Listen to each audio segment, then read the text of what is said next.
¿Qué tal, principiantes? ¿Cómo estáis? Bienvenidos al capítulo 27 de La Casa del Rookie. Hoy vamos a hablar sobre mujeres víctimas de violación.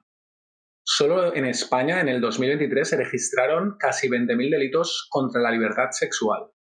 De estos 20.000 delitos, más del 40% fueron cometidos contra menores de edad y 5.000 de ellos, 5.000, fueron agresiones sexuales con penetración. Es decir, en España se cometieron solo en 2023 5.000 violaciones, lo que hace una media de una mujer violada en España cada menos de 2 horas.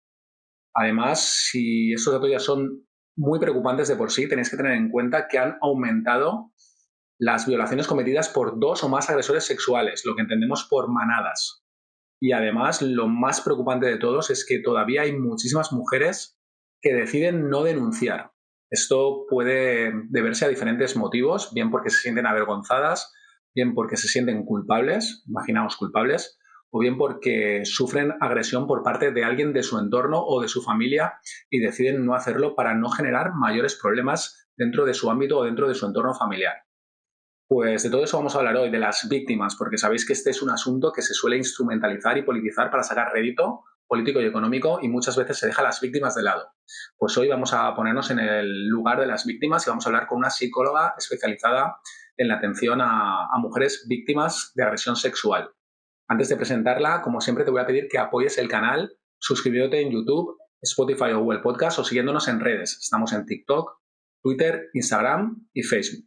Dicho esto, te dejo ya con la entrevista de hoy. Hemos invitado a Beatriz Müller, psicóloga clínica especializada en la atención a víctimas de agresión sexual y que ha colaborado y sigue colaborando con CAVAS, el Centro de Atención a Víctimas de Agresión Sexual de Valencia.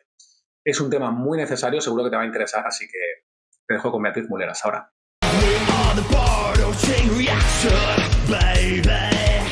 Preocupantes los datos, ¿no?, que hemos comentado. Sí, pero bueno, llevan siendo preocupantes yo creo que hace ya muchos años. Lo que pasa es que es verdad que o aumentan los delitos y aumentan también las denuncias gracias a, bueno, no sé a qué, pero estamos muy agradecidos de que aumenten las denuncias. Antes no se denunciaba tanto. No era tan visible por eso. Sí, de hecho tuvimos a Ricardo Ferris hace poco. Él comentaba que se habían incrementado muchísimo las violaciones, que antes era algo más anecdótico. Y bueno, las redes de la Casa del Rookie ardían un poco porque mucha gente decía que no era solamente que hubieran aumentado las violaciones, sino que habían aumentado por fin las denuncias, ¿no? Entonces, ahora entraremos también en ese tema, ¿no? ¿Por qué a veces no se denunciaba? Y por qué las mujeres, que son las principales víctimas de las agresiones sexuales, se están decidiendo a hacerlo, ¿no? Pero si quieres podemos empezar por definir qué es la violencia sexual y a partir de ahí pues vamos entrando en materia. Vale. ¿Qué es la violencia sexual? La violencia sexual, a ver, más o menos, según si buscamos por Wikipedia y tal, ¿no? Dirían que es el uso de intimidación hacia una persona y hacia su libertad sexual. Entonces, en el momento en el que una persona hace coacción o intimidación para conseguir recibir actos sexuales o tener actos sexuales con otra persona, así vulnerando su intimidad sexual, esto es violencia sexual. O sea incluso verbal podría ser también, ¿eh? No estamos hablando de violencia sexual, no entendamos violencia sexual como algo físico donde yo soy una persona que utilizo la fuerza física para ser violento, sino también se puede ser violento con las palabras. A ver, una cosa es violencia sexual y otra agresión sexual. Uh-huh. La ley del sí es sí, que es esta que tanto boom ha generado, ¿no? Habla de agresión sexual. Antes se hablaba de abuso sexual y agresión sexual. Ahora solo se habla de agresión sexual. Sí que es verdad que en el ¿cómo se diría esto? En la memoria colectiva, ¿no? Tenemos la diferencia todavía de abuso y agresión, pero en la realidad es que en la ley que hay todo es agresión, con atenuantes y agravantes. Es decir, claro, es que hay casos y casos. Claro. Una agresión puede ser una persona que utiliza herramientas como cuchillos o herramientas, armas blancas o incluso su propia fuerza, y hay penetración por algún tipo de vía con algún tipo de instrumento o con su propio cuerpo. Y también una agresión sexual se tipifica según el Código Penal actual de la ley sí es sí. Imagínate, estás en el autobús y alguien aprovecha furtivamente un descuido mío para tocarme el culo, ¿no? Uh-huh. Y esto también sería una agresión sexual. O sea, también se consideraría, según la ley, ¿eh? Y si hago algún comentario si te hago algún comentario sexual sin tu consentimiento, eso también está tipificado. Puede ser un delito. Sí. O sea, es un tema que es resbaladizo, ¿no? Porque es un poco amplio. Sí, amplio y entra también un poco en el ámbito de las relaciones humanas, ¿no? Quizá por eso también fue tan polémica esa ley, ¿no? ¿Puede ser? Sí, porque algunos se enfadaron, ¿no? Desde, ostras, no me estás diciendo que, no sé, como hemos hablado un poco comentando lo de los obreros, ¿no? Del típico que pasas por una calle y el obrero te dice lo que antes llamaban piropo, que ahora ya es agresión sexual. Pues claro, no sé, ha cambiado muy de repente. Dicen, ¿cómo puede ser una agresión sexual si la estoy piropeando, ¿no? En el momento en el que estás vulnerando mi libertad sexual o no me siento deseada o siento que soy un objeto y que yo no soy libre de esto, puedo denunciarlo como agresión sexual. No hay tantas denuncias de esto, ¿eh? Vale, eso es importante, es muy importante lo que acabas de decir. O sea, porque a veces se banaliza un poco, ¿no? Claro, no digamos, ostras, es que claro, ahora todas las mujeres denuncian. No. Las denuncias y las víctimas que acuden a Cabas y las denuncias que suelen haber suelen ser delitos de, pues, lo que has comentado en la introducción, personas más de 3. Sumisión química o coacciones, donde hay pues en el coche un amigo que no me lo esperaba, de alguna manera al final yo me he resistido físicamente y él me ha penetrado sin mi consentimiento. Es bueno que comentes esto, ¿no? Porque cuando yo te llamé, mi intención era hablar un poco de las víctimas, ¿no? Y sobre todo en aquellos casos más traumáticos, ¿no? Aquellos casos sobre los que a veces se frivoliza un poco, ¿no? En redes sociales, como diciendo, bueno, ahora vamos a tener que, para mantener una relación sexual, vamos a tener que firmar un contrato, ¿no? Todas estas cosas que un poco hacen que se pierda, bajo mi punto de vista, la perspectiva correcta de este tipo de... Sí, hay mucha crítica, pero como cuando viene algo novedoso, ¿no? Cuando viene algo novedoso que me impacta o que puede perjudicarme o que... pues voy a criticar, voy a buscarle las aristas o voy a decir, no, es que no hay tantas, hay muchas denuncias falsas, pues este tipo de comentarios que yo he recibido. No, o sea, hay denuncias falsas, claro, pero en todo hay denuncias falsas, pero es tan minoría las denuncias falsas, son tan pequeñas las que hay que tampoco es un número con el que haya que trabajar nada. O sea, cuando ya hay algo que sí que es muy habitual, entonces sí que se genera una ley y sí que se genera algo, pero cuando es algo pequeño no impacta a la sociedad como para hacer un cambio. Entonces, pero sí, se necesita de alguna manera protegerse mentalmente, ¿no? Salir de la zona de confort es difícil, entonces pues estas críticas ayudan de alguna manera a lo mejor a algunas personas a protegerse de ahí, de no, si ahora tenemos banalizar, ridiculizar.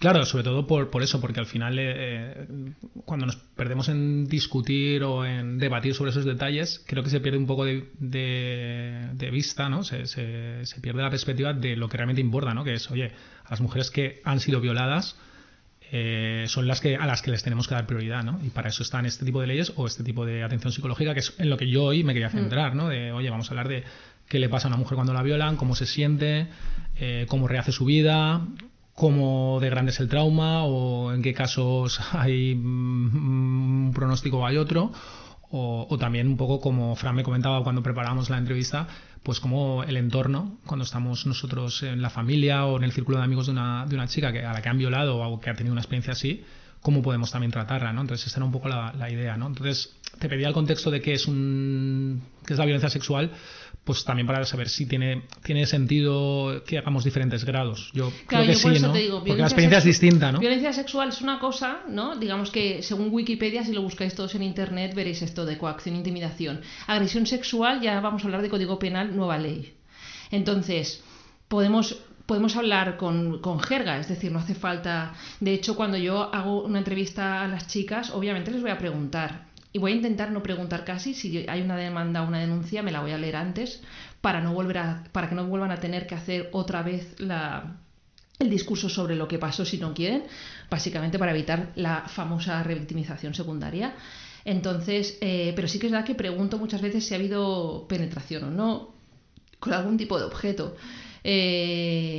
porque psicológicamente cambia también. Es decir, no es que sea...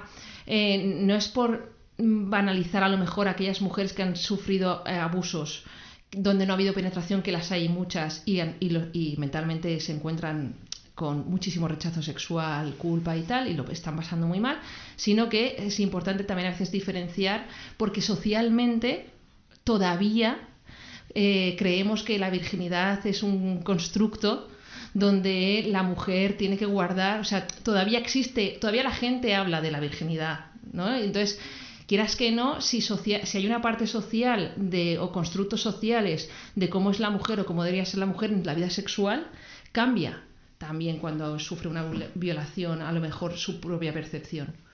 Y ahí hay que reeducarlas también. Vale, de hecho esto viene bien que me lo digas porque cuando entramos en la web de Cabas, una de las primeras cosas que pone la web, lo primero que te encuentras es solo hay un culpable, es el agresor, ¿no? Uh-huh. Esto es como un lema que entras a la web y lo ves, ¿no? Como diciendo, si eres una mujer y has acabado aquí porque has sufrido una agresión sexual, ten claro que tú no tienes la culpa. Entonces, la pregunta me sale sola, es decir, hay veces que las mujeres sienten que son ellas las culpables. ¿Sí? ¿Llegaste a ese punto? Incluso sí, la mayoría. Sí. O sea, yo es algo que me canso de verdad, o sea, me entristece y me canso de verdad de ver. O sea, la mayoría de las personas que vienen a Cabas han sufrido abusos por conocidos, ¿vale? No es. Sí que hay mucha gente que recibe agresiones sexuales en grupo, ¿vale? Lo que es, voy a poner comillas, manada, uh-huh. Mal dicho.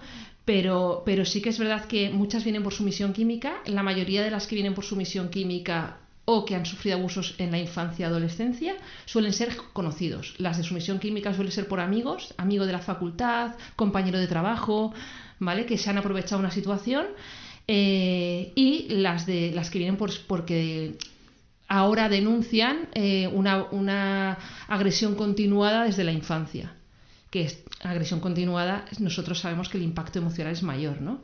Entonces, cuando tú les preguntas ¿por qué no denunciaste antes? No te estoy señalando, no te estoy diciendo tendrías que haber denunciado, yo quiero entender qué pasa, ¿no? Entonces te contestan, porque es que yo en ese momento, aunque sabía que estaba mal, sabía que el agresor, o sea, mi tío, ¿no? Pongamos, ¿no? Sabía que mi tío, mi abuelo, tampoco quería hacerme daño, ¿no?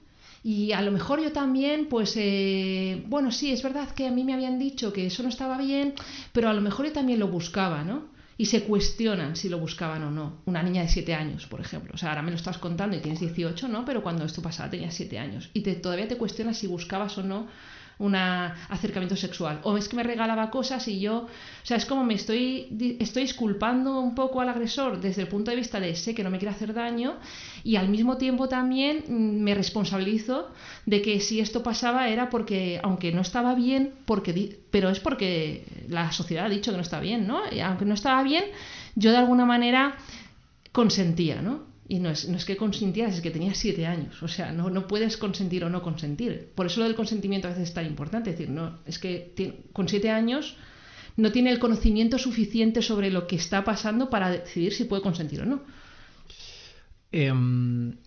Claro, aquí has tocado 2 temas, ¿no? Has dicho antes lo de la revictimización cuando se vuelve a vivir la agresión sexual. Y luego, pues, una cosa es sentirte culpable y otra, además, no solo sentir que puedes haber sido responsable, sino que al final decides incluso ni denunciarlo, ¿no? Es decir, porque puedes haberlo sufrido en la infancia, pero lo que tú dices, puedes haber sido víctima de un compañero de trabajo, de un amigo, ¿no? Sí. Y al final no lo denuncias. Las que lo denuncian es porque no quiero que le pase a otra. O sea, esta es la frase. Ya no es por mí, ¿sabes? Es porque también tenemos otra que fue un compañero de trabajo, y además era una relación bastante potente, ¿no? No hablo de relación íntima emocional, sino que era alguien con mucha confianza de ella, como su mano derecha, ¿no? Que jamás esperaría esto de él. Y que aunque está enfadada con él, porque esto otro caso, te estoy hablando de un caso de una mujer que se fueron de fiesta y bueno, y al día siguiente se levantó aturdida y al final empezó a atar cabos, ¿no? Y llegó un punto en el que se dio cuenta de que sí, que había sido violada por este chico por sumisión química. Este chico y otro colega de este chico, por lo visto, porque encontraron ADN de 2 personas. Entonces, claro, cuando llegan a ese punto dices, ostras, ella dice, vale, a lo mejor yo me insinué y no me di cuenta.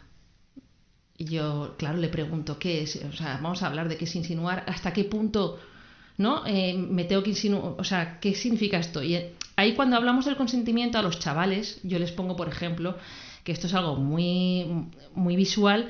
Hay un vídeo en YouTube que se llama El consentimiento y el té o algo así, y lo comparan con invitarte a una taza de té.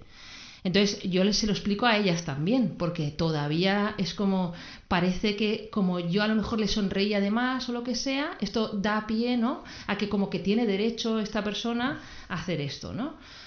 Y le exculpa un poco al mismo tiempo que está enfadada. Y la razón por la que lo denuncia es porque no quiero que le pase a otras. Si supiera que no le va a pasar a otras, yo no lo denunciaba. No me quiero meter en ese berenjenal, que yo lo entiendo, que el tema de los juicios es dificilito. Uf, ya ves.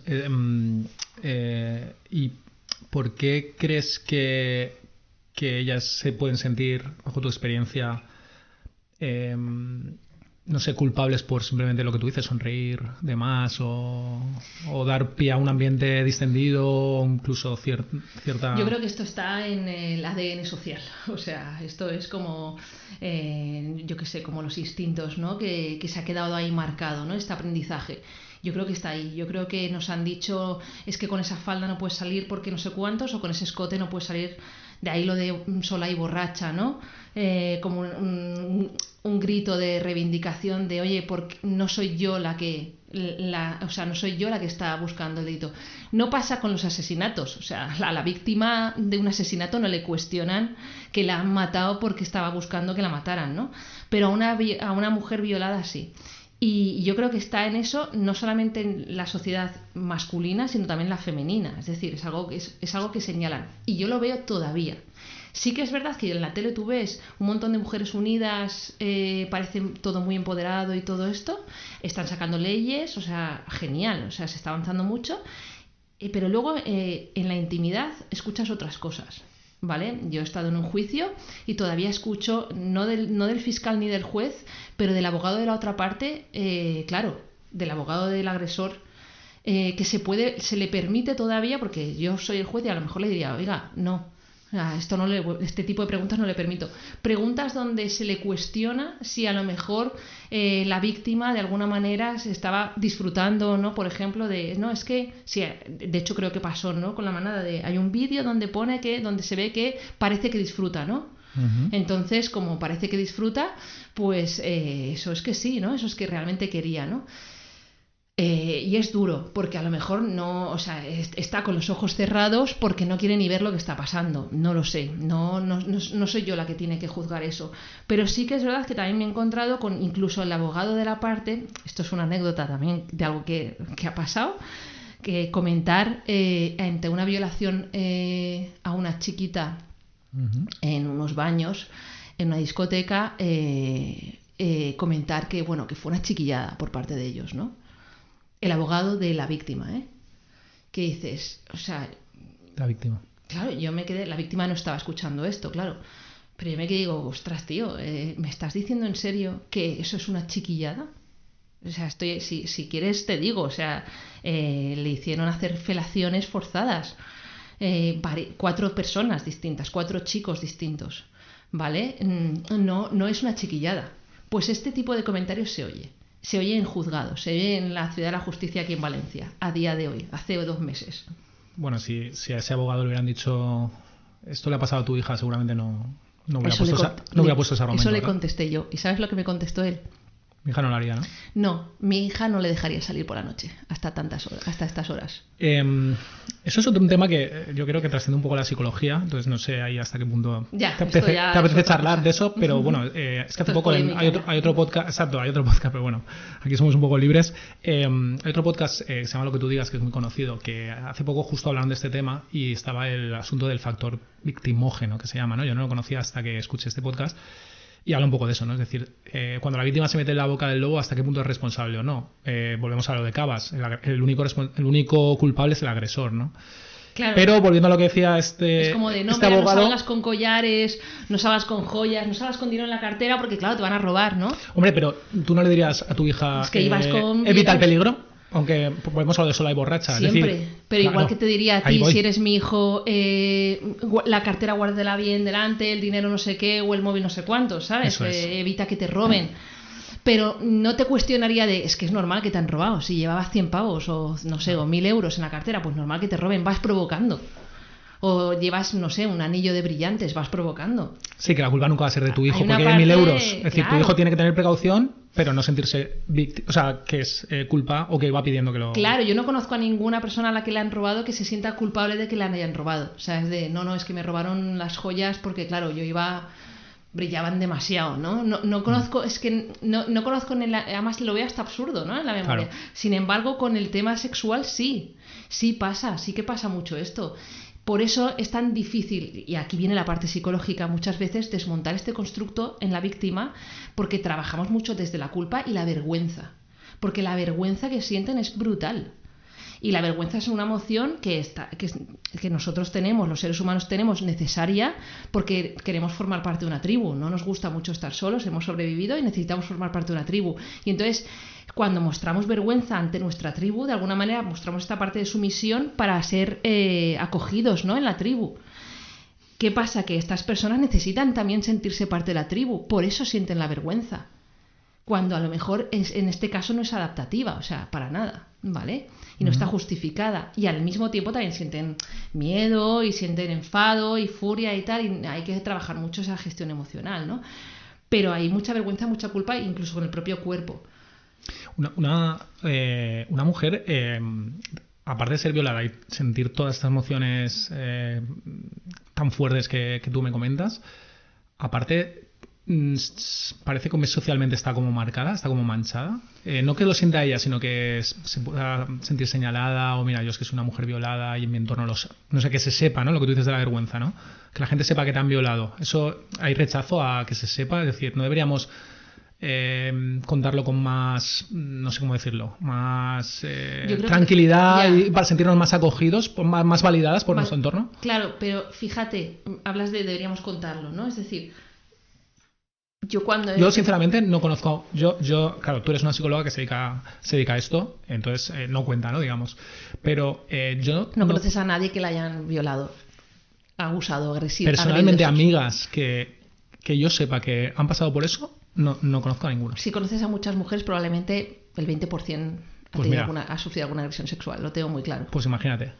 Y ninguna mujer me ha contado en una charla, no te digo haciendo un botellón, ¿sabes? Pero charlando azal o en confianza, nadie me ha contado una experiencia así. O sea, como que no, por eso te digo. Pero tampoco lo identifican. ¿Por qué? ¿Es por esta revictimización que tú dices? ¿O es porque también socialmente no...? Yo no creo que la sociedad, fíjate, yo no veo que la sociedad rechace a la mujer, así como en otros colectivos sí hay mucho estigma, ¿vale?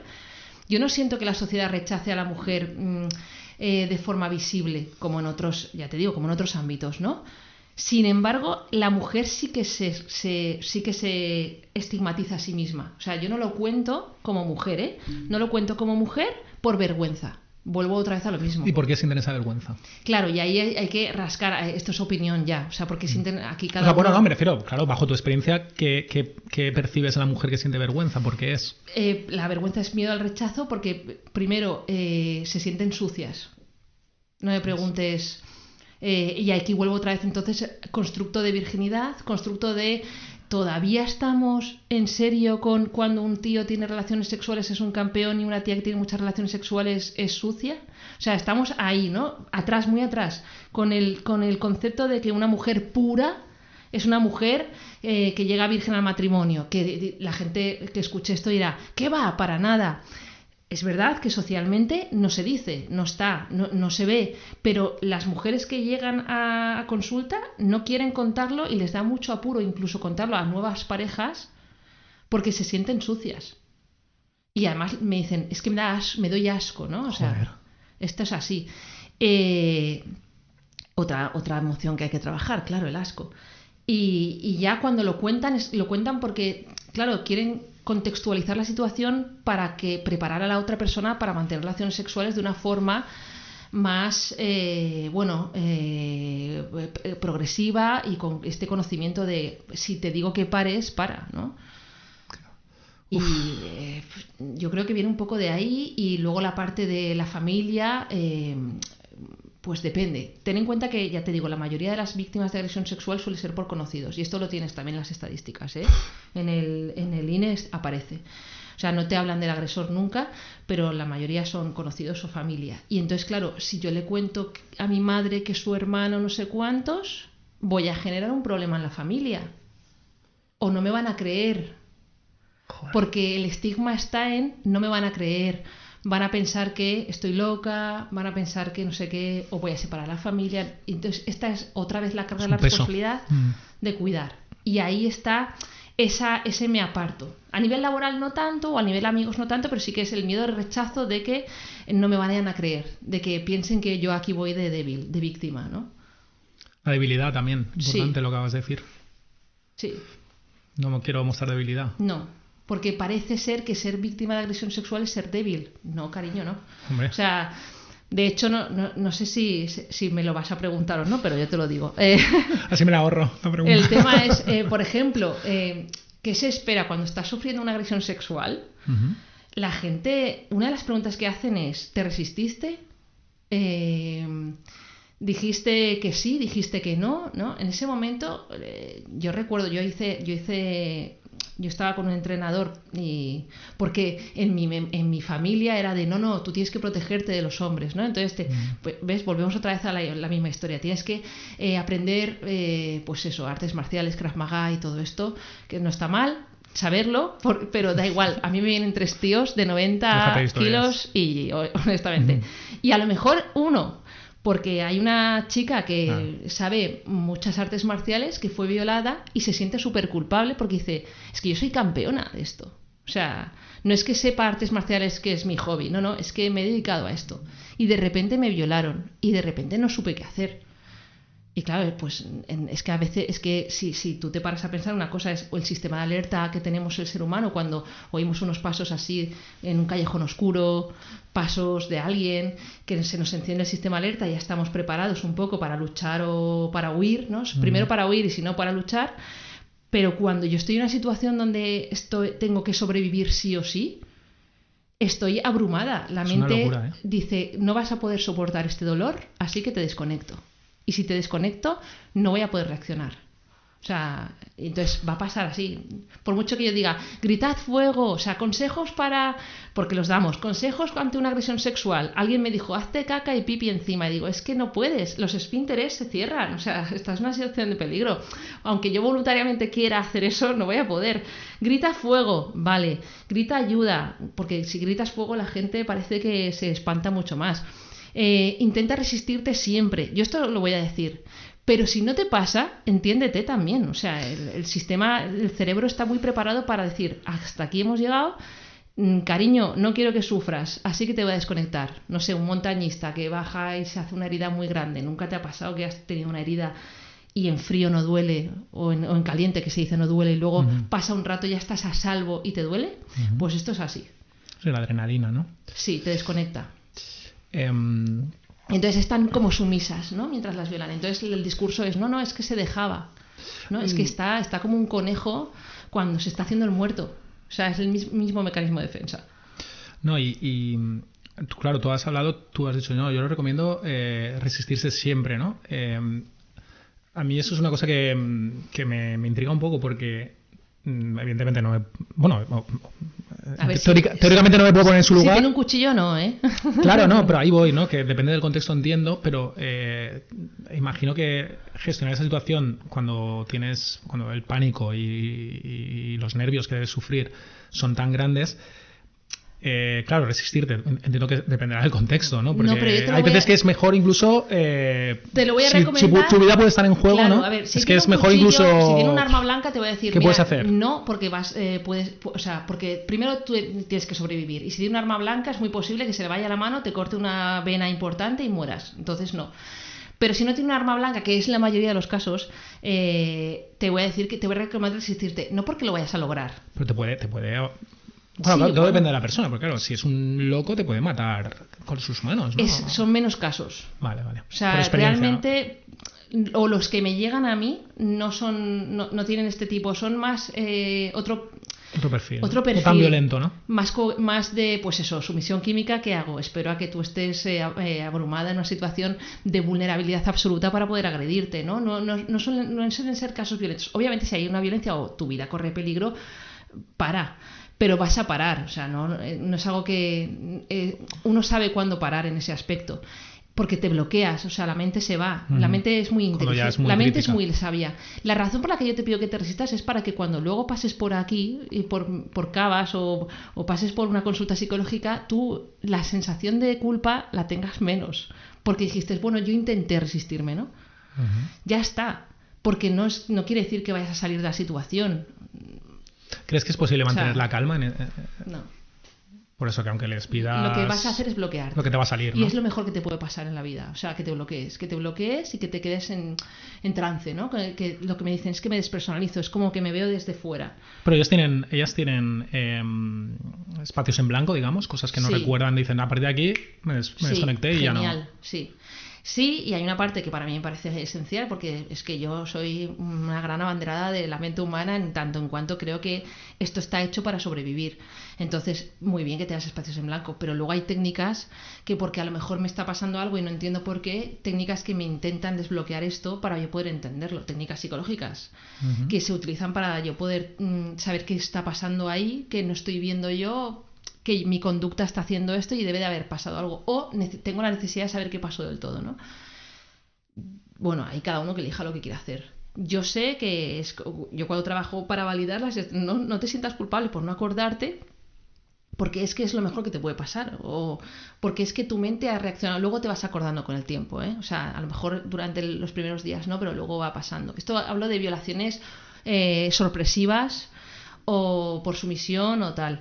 Las que son reiteradas desde la infancia, no, estas se acuerdan de todo, de absolutamente todo. Lo que pasa es que en ese momento que les pasaba con 7, 6, 10 años, no desconectaban.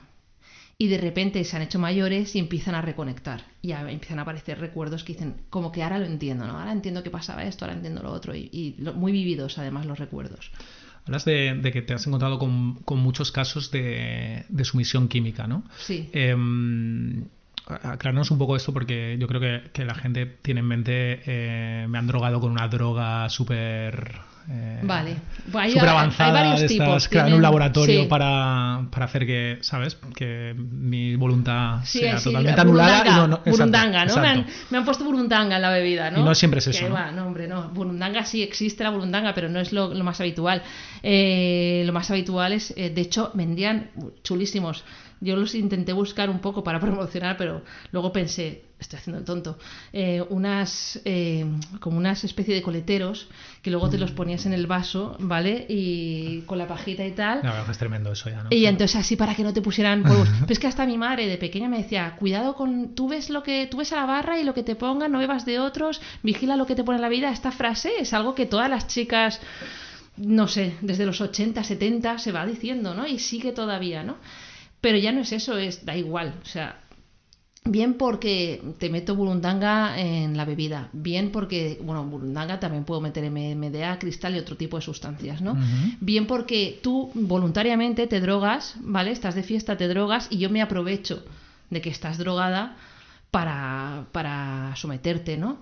Bien porque a lo mejor estás tomando una medicación, no sé, de mental o lo que sea, antidepresivo, y sé que el alcohol amplifica o potencia los efectos, entonces te voy a dar más de beber o te voy a estar invitando a chupitos a saco o a cubatas para conseguir eso, para conseguir que estés abrumada y poder aprovecharme de la situación. O sea, la sumisión química no es te meto burundanga en la bebida o te meto no sé qué en la bebida, es me aprovecho de que estás embriagada, bien por voluntad propia o bien porque yo te he embriagado para poder tener relaciones sexuales contigo, practicar alguna actividad sexual totalmente coaccionando tu libertad. O sea, ¿tú has ido a juicios con estos casos?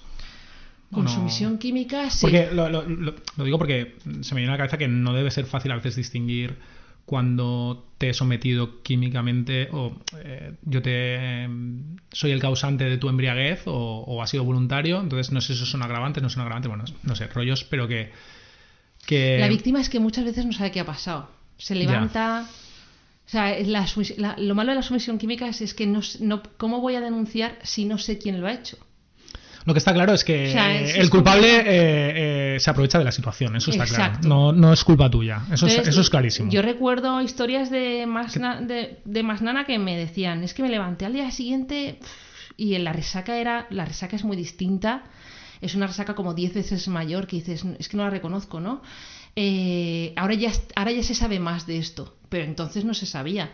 Hablo de la burundanga, por ejemplo, ¿no? Pero que se levantan y al día siguiente, ahora ya algunos ya son más descaros y las dejan en un descampado, que eso es durito, o en el portal y tal de casa, también me ha pasado. ¿Tú conoces gente que se ha despertado en un descampado? En un descampado. Y además, y entonces dices, ¿con quién fuiste? O sea, claro, no sé quién fue, pero de repente empiezan a recordar y entonces a lo mejor, pues me acuerdo de una chica que iba con 4 colegas de siempre, que ella al principio dice, no me apetece irme de fiesta, y al final la convencieron y dijo, venga, va, si son mis amigos del barrio de toda la vida. Pues son sus amigos del barrio de toda la vida los que la violaron y la dejaron en un descampado. Esta chica tenía una de sus culturas, o sea, dentro de su cultura, lo voy a decir, cultura gitana, claro, era virgen. Entonces, cuando llegó a casa, cuando de alguna manera no podía decir nada, porque entonces la iba a repudiar la familia. Y ahí estaba en esa situación, ¿no? Y dices, qué complicado. Hombre, joder, diciendo como lo dices, no te puedes fiar de nadie ya, ¿no? O sea, quiero decir... es complicado. Es complicado. De hecho, has dicho una frase de que has comentado algo así como, a mí ya me educaron de hay que protegerse de los hombres, ¿no? Entonces es duro, ¿no? Hay que protegerse de los hombres. Hay que protegerse de vigilar lo que te ponen en la bebida, era.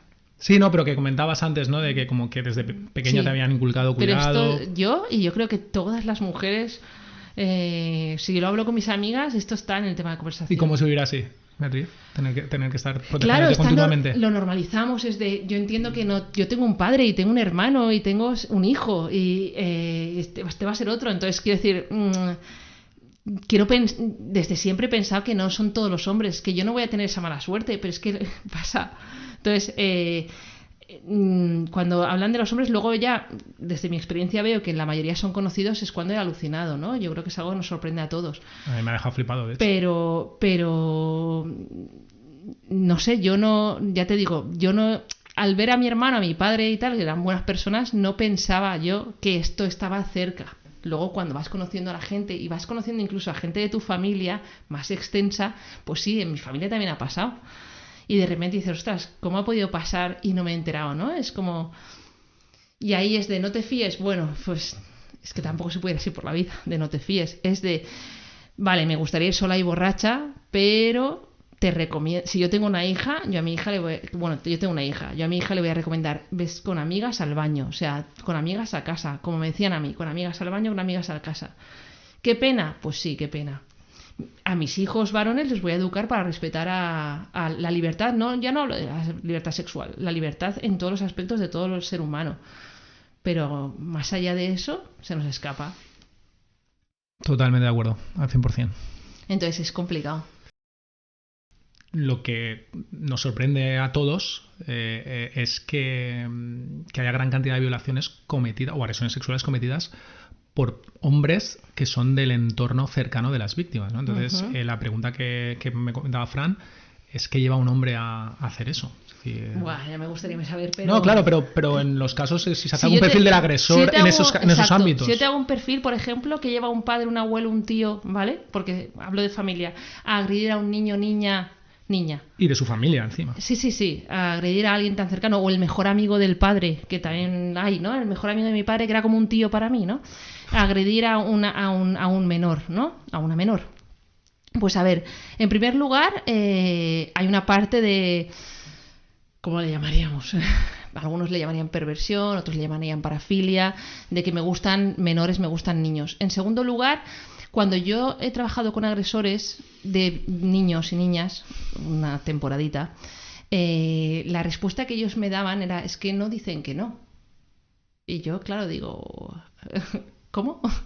Dicen, no, es que no dicen que no, no los veían sufrir. O sea, cuando te cuentan un poco la historia, ¿no? De cómo, yo pedía que me la contaran, la grababa y me la escuchaba yo por mi cuenta, ¿vale? Porque si la escuchas en directo no mola nada. Además creo que se ponen bastante cachondos con esto y no es muy exhibicionista. Entonces, cuando yo escuchaba las historias, casi todas coincidían. Cuando yo les preguntaba era que es verdad que el niño, bueno, la niña en general, no decía que no ponía resistencia, quería jugar conmigo, se acercaban mucho a mí, entonces interpretan, ¿no?, con este tipo de actos de acercamiento y tal, que bueno, que no están sufriendo, que no están haciendo nada malo. Pero que es... Y dices, bueno, ¿y por qué si no estás haciendo nada malo nunca lo dijiste? O sea, no era algo que comentaras de, bueno, estamos juntos, tenemos relaciones sexuales, ¿no? Porque la sociedad no lo entiende, la sociedad no lo aprueba, pero fulanita de tal, mi sobrina, mi hija, mi tal, primero mi hija porque es mi hija y antes que se lo haga otro se lo hago yo, que esta también la he oído yo, ¿vale? Y segundo, pues si mi sobrina o lo que sea, pues era un juego, ella se lo tomaba como un juego. La mayoría de los abusos a menores no hay penetración, suelen ser tocamientos, felaciones y tal, pero no penetración. Bueno, felación ya es una penetración, pero no suelen ser penetraciones o no suelen ser violentas, entendámoslo así, ¿vale? Entonces, como no hay violencia y es un juego, y a lo mejor incluso el niño en algún momento quiere un regalo y se acerca a esa persona y se sienta encima y lo que sea, porque está distorsionada ya su sexualidad. Entonces, como que entienden que esto está permitido es un juego entre ellos dos, ¿no? Y entienden que esto está permitido y que la sociedad todavía esto no lo entiende. Antes pasaba en casa, o sea, el padre abusaba de la niña y esto estaba medio permitido. Sí, dar una paliza a tu hijo, claro. Efectivamente, o sea, estaba permitido, porque quedaban familia, o sea, entre tu padre, pues ¿qué mejor que tu padre que te quiere, ¿no? Y de hecho las niñas estas, es que mi padre me quiere, ¿cómo va a hacer algo mi padre si me quiere, ¿no? Y esa parte ambivalente está. Entonces, en estos casos de la familia es esto lo que les lleva. En casos de amigos, pues mira, el típico amigo, aquí voy a dar mi opinión personal, cobarde, ¿sabes?, que a lo mejor no tiene huevos a decirlo y tal, y quiere acostarse o tener relaciones sexuales con esta y se aprovecha con su compañera y se aprovecha mediante la sumisión química, como hemos dicho, de esto. Joder, pero es que... Y así es como de, bueno, no puso resistencia, ¿no? Lo de que pongan resistencia suele pasar o en manadas, ¿vale?, o en las películas.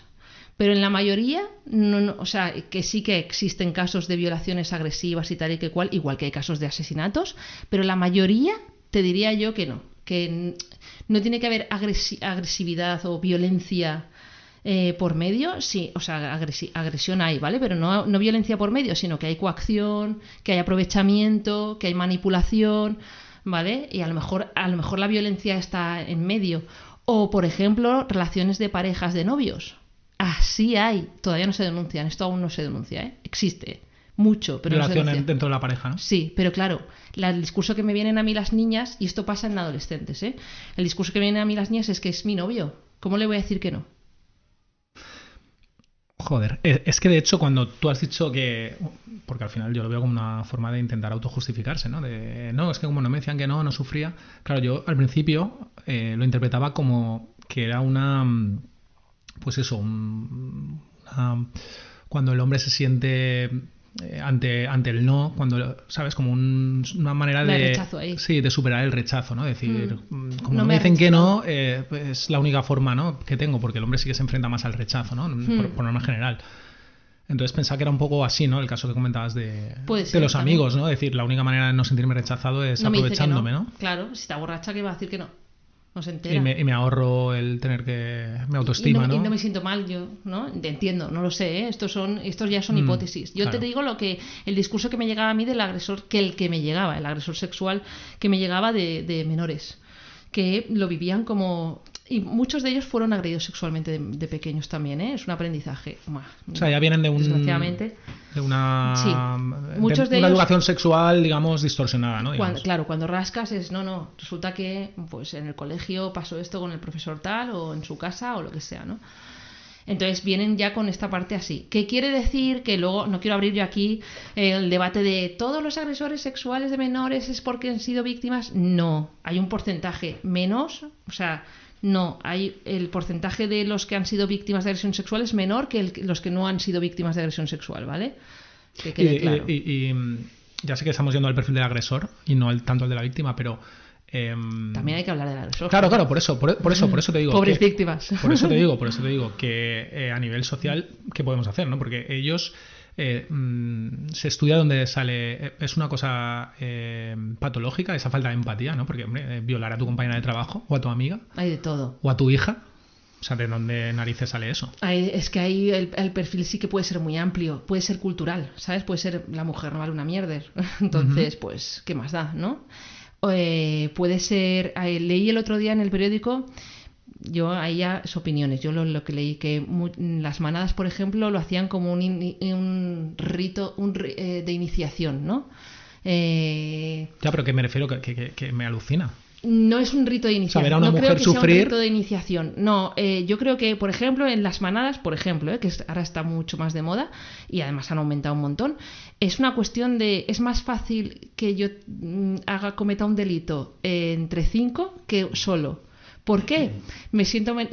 digamos que el heurístico de responsabilidad se diluye. Ya no tengo el 100% de la responsabilidad. Estoy más validado, ¿no? Claro. Aquí... Claro. Entonces ya no tengo el 100% de la responsabilidad. Yo creo antes has dicho instinto. Hay instinto. Pero bueno, también tenemos... a mí alguna vez me ha apetecido matar a alguien y no lo he hecho, ¿no? Es decir, claro que hay por eso te habla también de la empatía, ¿no? Es decir, yo me puede apetecer tirarme encima de ti, pero si... O me puedo tirar encima de ti en un momento dado porque me vuelvo un poco loco. Pero ¿hasta qué punto cuando te veo sufrir o te veo gritar o te veo pedirme que pare? Vale, pero ahí... Entonces, ¿qué pasa ahí? Claro, sí, pero tú ten en cuenta que la mayoría... o sea, yo te digo, los casos que me llegan no gritan ni sufren. Creo que tenemos el concepto de que cuando a una mujer se la viola tiene que estar gritando y sufriendo. No, está borracha, inconsciente, en shock, o tiene 7 años y no sabe lo que está pasando. Entonces ahí vamos a lo del consentimiento expreso, porque ¿no? Porque tú te has encontrado con casos donde el agresor diga, sabes que me parece kafkiano, ¿no? Que digan no era consciente de que la estaba agrediendo. No, o sea, ¿alguien se defiende así? No me he encontrado... O sea, por el hecho de que ella no se resista o no exprese su resistencia. Te dirán, estaba borracha... Pero, o sea, todo el mundo es consciente plenamente, el 99,99%. Igual, yo también había bebido, ella estaba borracha, nos besamos, no dijo que no puso resistencia. Es que en la mayoría de los testimonios no puso resistencia. Por eso es tan grave el tema, porque claro, por eso se ha hecho la ley, yo creo, del sí es sí, porque no es que no se trate de no poner resistencia, es que no hay un consentimiento expreso. Y cuando hablan de consentimiento expreso, si te vas a la ley, te habla de no solamente el decir que sí, verbalizado. Lo que pasa es que en un juicio te van a preguntar, ¿vale? ¿Tú dijiste que sí? Y dices, hostia, tío, ¿en serio? O sea, no sé, imagínate, vengo aquí, me dices, toma, te he preparado un té, ¿vale? Y yo te digo el té. Y yo no hace falta que diga, sí, quiero té. Yo a lo mejor me ves beber el té y a lo mejor a mitad de té te digo, no me apetece más, o lo aparto, o ves que lo aparto, no necesito hablar, ves que lo aparto y tú ya entiendes que o no me gusta el té, o no me apetece el té, o lo que sea, ¿no? Y no me vas a decir, no, ahora te lo bebes, que lo he calentado y que me lo he currado la leche para hacerte el té, ahora te lo bebes. Pues esto es un poco lo mismo, se entiende de forma... con conductas, y no sé, los hombres, la mayoría lo sabéis, ¿no? Quiero pensar que una mujer te está besando, que te está tocando, que cuando te toca, pues ella también de alguna manera participa del acto, pero si no está participando, si no está haciendo nada, si está quieta, tú que tienes 3 dedos de frente no vas a decir, oye, tía, ¿quieres que lo dejemos para otro día? ¿Quieres que pare? Debería ser así, sí. Vale, pues no pasa. Bien porque están borrachos y ya les da igual.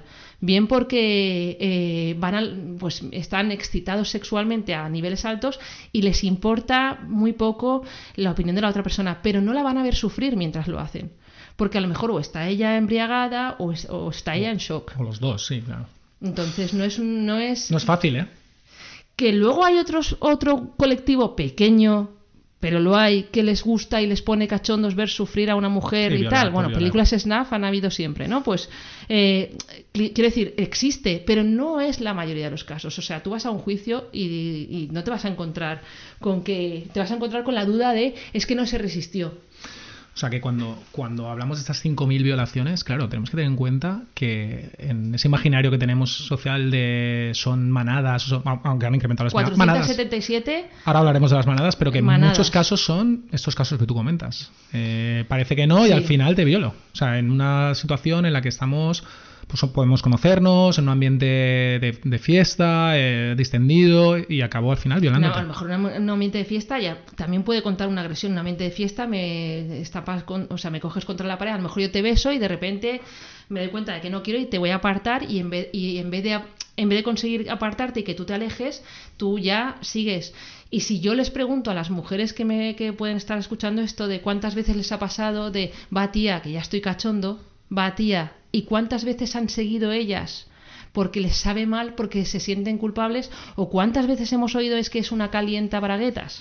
Sí, que ahí incluso... ¿Sabes? Es como de, parece que como ya le he besado tengo que terminar la faena, ¿no? Uh-huh. Entonces es aquí donde entra el tema. O sea, es aquí donde lo que está pasando y actualmente es que parece que cuando una tía empieza, cuando una chica le besa a un chico, no puede parar a mitad. Entonces, cuando intenta parar a mitad, el chico no entiende que tiene que... Porque ya ha empezado, ya me ha besado una vez, parece que es...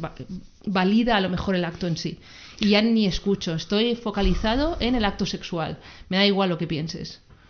Vale, aquí entonces la educación tiene que venir por dos vías, ¿no? Aunque suene duro, o sea, la mujer tiene que saber que no tiene, o sea, que tiene el derecho totalmente de parar cuando le dé la gana. Efectivamente. Y el hombre tiene que tener... no sentirse culpable por ello, claro, exacto, ni está haciendo nada malo. Exacto. Y el hombre tiene que saber gestionar un no y ya está, ¿no? Aunque sea en el momento que sea, ¿no? Que es el kit de la cuestión al final aquí, porque sí, es lo que... si no quieres seguir esta chica, pues oye, entiendo... Es tan sencillo como eso, puedo entender, ¿no? Que tengas, voy a hablar en plata, como me han dicho muchos hombres, el dolor de huevos después, o sea, puedo entenderlo, pero te lo puedes gestionar perfectamente. Mejor que me violes, ¿no? Efectivamente. Pero es que ellos a muchos no lo viven, o sea, como una violación, entiéndeme.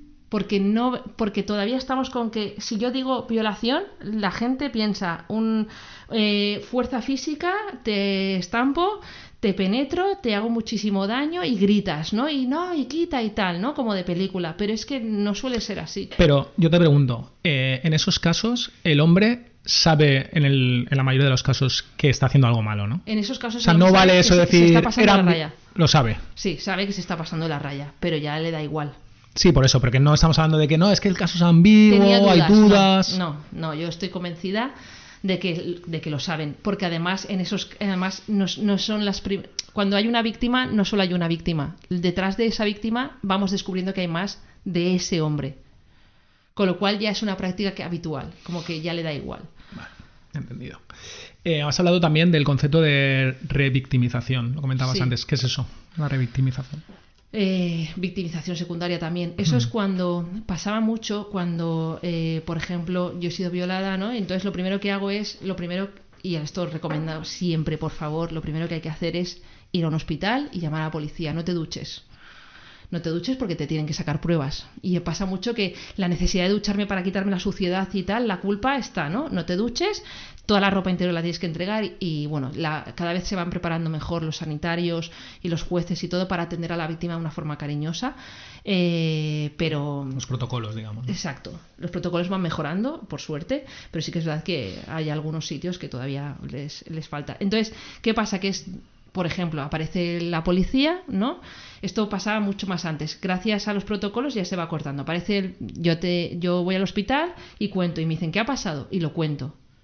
Y luego viene el juez, llamarán al juez de guardia, ¿no? Al forense para que me tome declaración y también lo contaré. Que llamarán también a la policía y también lo contaré. Ya van 3. Entonces luego mira, tienes que ir a servicios sociales que te van a atender atención a víctimas del delito o en la asociación Cabas, por ejemplo, o en otro sitio.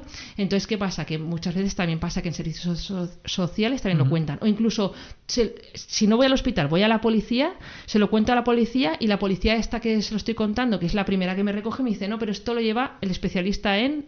Entonces me pasan al especialista a quien se lo tengo que volver a contar. Es una doble tortura, ¿no? Entonces yo he contabilizado 8 veces, ¿vale? Y luego en el juicio también. ¿Qué pasa? Que los juicios intentan que sean rápidos, pero al final pasan a lo mejor 2 años.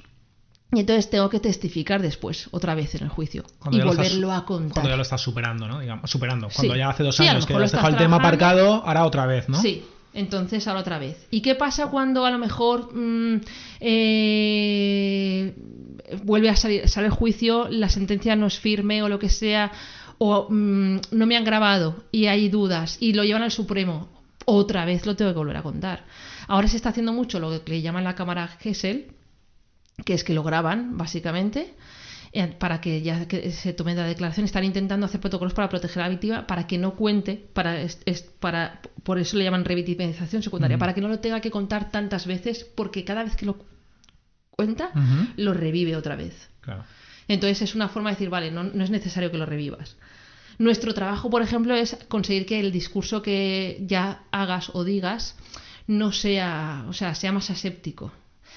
Pero claro, en un juicio, ¿qué se espera de una víctima? Que sufra, que esté pasándolo fatal. Entonces, que no, es que hace su vida. Ya, joder, qué guay, ¿no? Pero es que pues no estará sufriendo tanto, ¿no? Se espera que esté llorando, se espera que no tenga relaciones sexuales con nadie más porque haya de asco o lo que sea, que pasa, pero no tiene por qué. Ojalá que no pase siempre. Pasa a veces. Se espera que no salga tanto, ya no salga de fiesta al día siguiente o después, o no sé, se espera que no salga con amigas, que no se divierta, que no siga con su vida, ¿no? Cuando eso es todo lo contrario. Esto también es revictimización. En el momento en el que la sociedad espera que tú, como víctima, te quedes sufriendo en casa llorando y no hagas tu vida. Eso fue, de hecho, uno de las líneas de la defensa en el caso de La Manada, ¿no? Que sacaron fotos de las redes sociales de la víctima, ¿no? Diciendo que, la defensa, que eso demostraba que no había sido tan... Sí, que no había sido una violación, que era consentido por parte de ella, porque ella seguía haciendo su vida. Y claro, esa parte pues es de qué bien que puedas seguir haciendo su vida. Es verdad que hay ciertas secuelas. A veces tardan en salir, a veces salen al principio, a veces tardan. Pero por suerte no todo el mundo que sufre una agresión sexual queda traumatizado. De hecho... Pero parece que si no quedas traumatizado es que no has sufrido una agresión sexual. Sí, ahora hablaremos de eso también, con un poquito más de detalle, pero me recordaba esto a uno de los primeros capítulos que grabamos, que vino otra psicóloga, Rocío Penas, que hablábamos del suicidio, ¿no? Y que muchas veces parecía que la vida de esta persona era muy feliz por cómo se mostraba en redes, en su entorno, y a lo mejor tú veías un vídeo de él en un cumpleaños y era el alma de la fiesta, y esa noche se suicidaba, ¿no? Sí, o sea, sí. Que esa interrelación que hacemos a veces... Sí, que pensamos que una persona... Sí, yo trabajo también en el suicidio. Una persona que se va son sus redes sociales. Exacto. Que una persona que se va a suicidar lo tiene que estar sufriendo... tiene que ser visible su sufrimiento, ¿no? Sí, que el sufrimiento va por dentro, vamos, básicamente. Que no lo que tú expreses tiene que darse... Y bueno, y lo de las redes sociales ya es otro tema. Eso es mentira casi todo. ¿Quién va a poner? Mira qué mal lo estoy pasando, ¿sabes? Yo lo que veo es gente en la playa disfrutándolo y digo, sé que tienes tus problemas, Cari. No me engañes. Pero no engañes a nadie, pero bueno. Que sí, te conozco. Pero sí que engaña, o sea, es como de... Eso es otro... Eso yo creo que tendrías que llamar a alguien. Sí, eso sí. da para otro podcast. Pues sí, ese da para otro podcast. Vale, a ver, entonces... ¿Tú a una víctima le recomendarías al 100% en todos los casos que pidiera ayuda? O sea, decir, que lo contara, que... Ya no solo que denunciara, sino que... Que lo contara a un profesional, sí. Sí, ¿no? Que es importante pedir ayuda, ¿no? Sí, que hablara con un profesional o con alguien cercano o algo de apoyo, sí. ¿Y cómo se le ayuda? Depende de lo o porque que necesite. Se le puede ayudar o porque es beneficioso. Depende. ¿Cómo se hace? Imagínate, pues quiero denunciar, porque a veces que necesito denunciar porque necesito que se reconozca en público que esa persona lo ha hecho mal, ¿vale? Y ya está, no me da igual el dinero, no, necesito que lo reconozca en público que esa persona lo ha hecho mal y que esa persona, que es lo que pasa mucho, esa persona es que sale, lo que le da rabia a la víctima de que salga impune muchas veces es porque cree que esa persona todavía no sabe que lo ha hecho mal. ¿Sabes? Es como, bueno, tampoco fue para tanto, no sufrió, ¿no? No se resistió mucho. Entonces es de, ostras, tío, realmente me has hecho mucho daño y no eres consciente. Necesito que un juez y una ley te pongan en una situación donde tú digas, ostras, pues a lo mejor lo que he hecho sí es grave, sí está mal, ¿no? Entonces esa necesidad está. Bueno, pues vamos a trabajar desde ahí, desde... hasta qué punto las expectativas hay que ajustarlas, porque a lo mejor no va a pasar. Es decir, pueden condenarlo o no. Pueden condenarlo mucho tiempo o no. O pueden condenarlo y él seguir sintiendo que no lo ha hecho mal. Y entonces vamos a trabajar esto, ¿no? Vamos a bajar las expectativas y vamos a ser realistas y vamos a trabajar un poco en ella misma. Otra de las cosas que trabajamos un montón, o que yo creo que es importante, es lo que hemos hablado al principio: culpa, vergüenza y responsabilidad, ¿no? De hasta qué punto yo soy como víctima responsable de haberme puesto en esa situación o no. Yo creo que eso es algo que no vienen a trabajar eso porque creen que Eso es algo que... O sea, porque fíjate, 100% tengo una parte de responsabilidad, con lo cual que voy a trabajar ahí, y cuando se los desmontamos, se convierte en otra persona prácticamente a este nivel, ¿no? En este, o por lo menos en este área. Y un poco el empoderamiento sexual de la mujer, ¿no? Como también, pues eso, como... Es que aquí entraríamos en el tema del porno. Venga, entra. Vale. Voy a preguntar, cuando hemos visto el porno convencional que hemos visto, ahora ya están sacando otras cositas, ¿no? Pero el porno convencional que hemos visto se ve una mujer atractiva, joven, ¿vale? En la mayoría de las películas, ¿eh? Y un hombre, pues, no es tan atractivo, no se ve tan atractivo el hombre, o se ve incluso más mayor.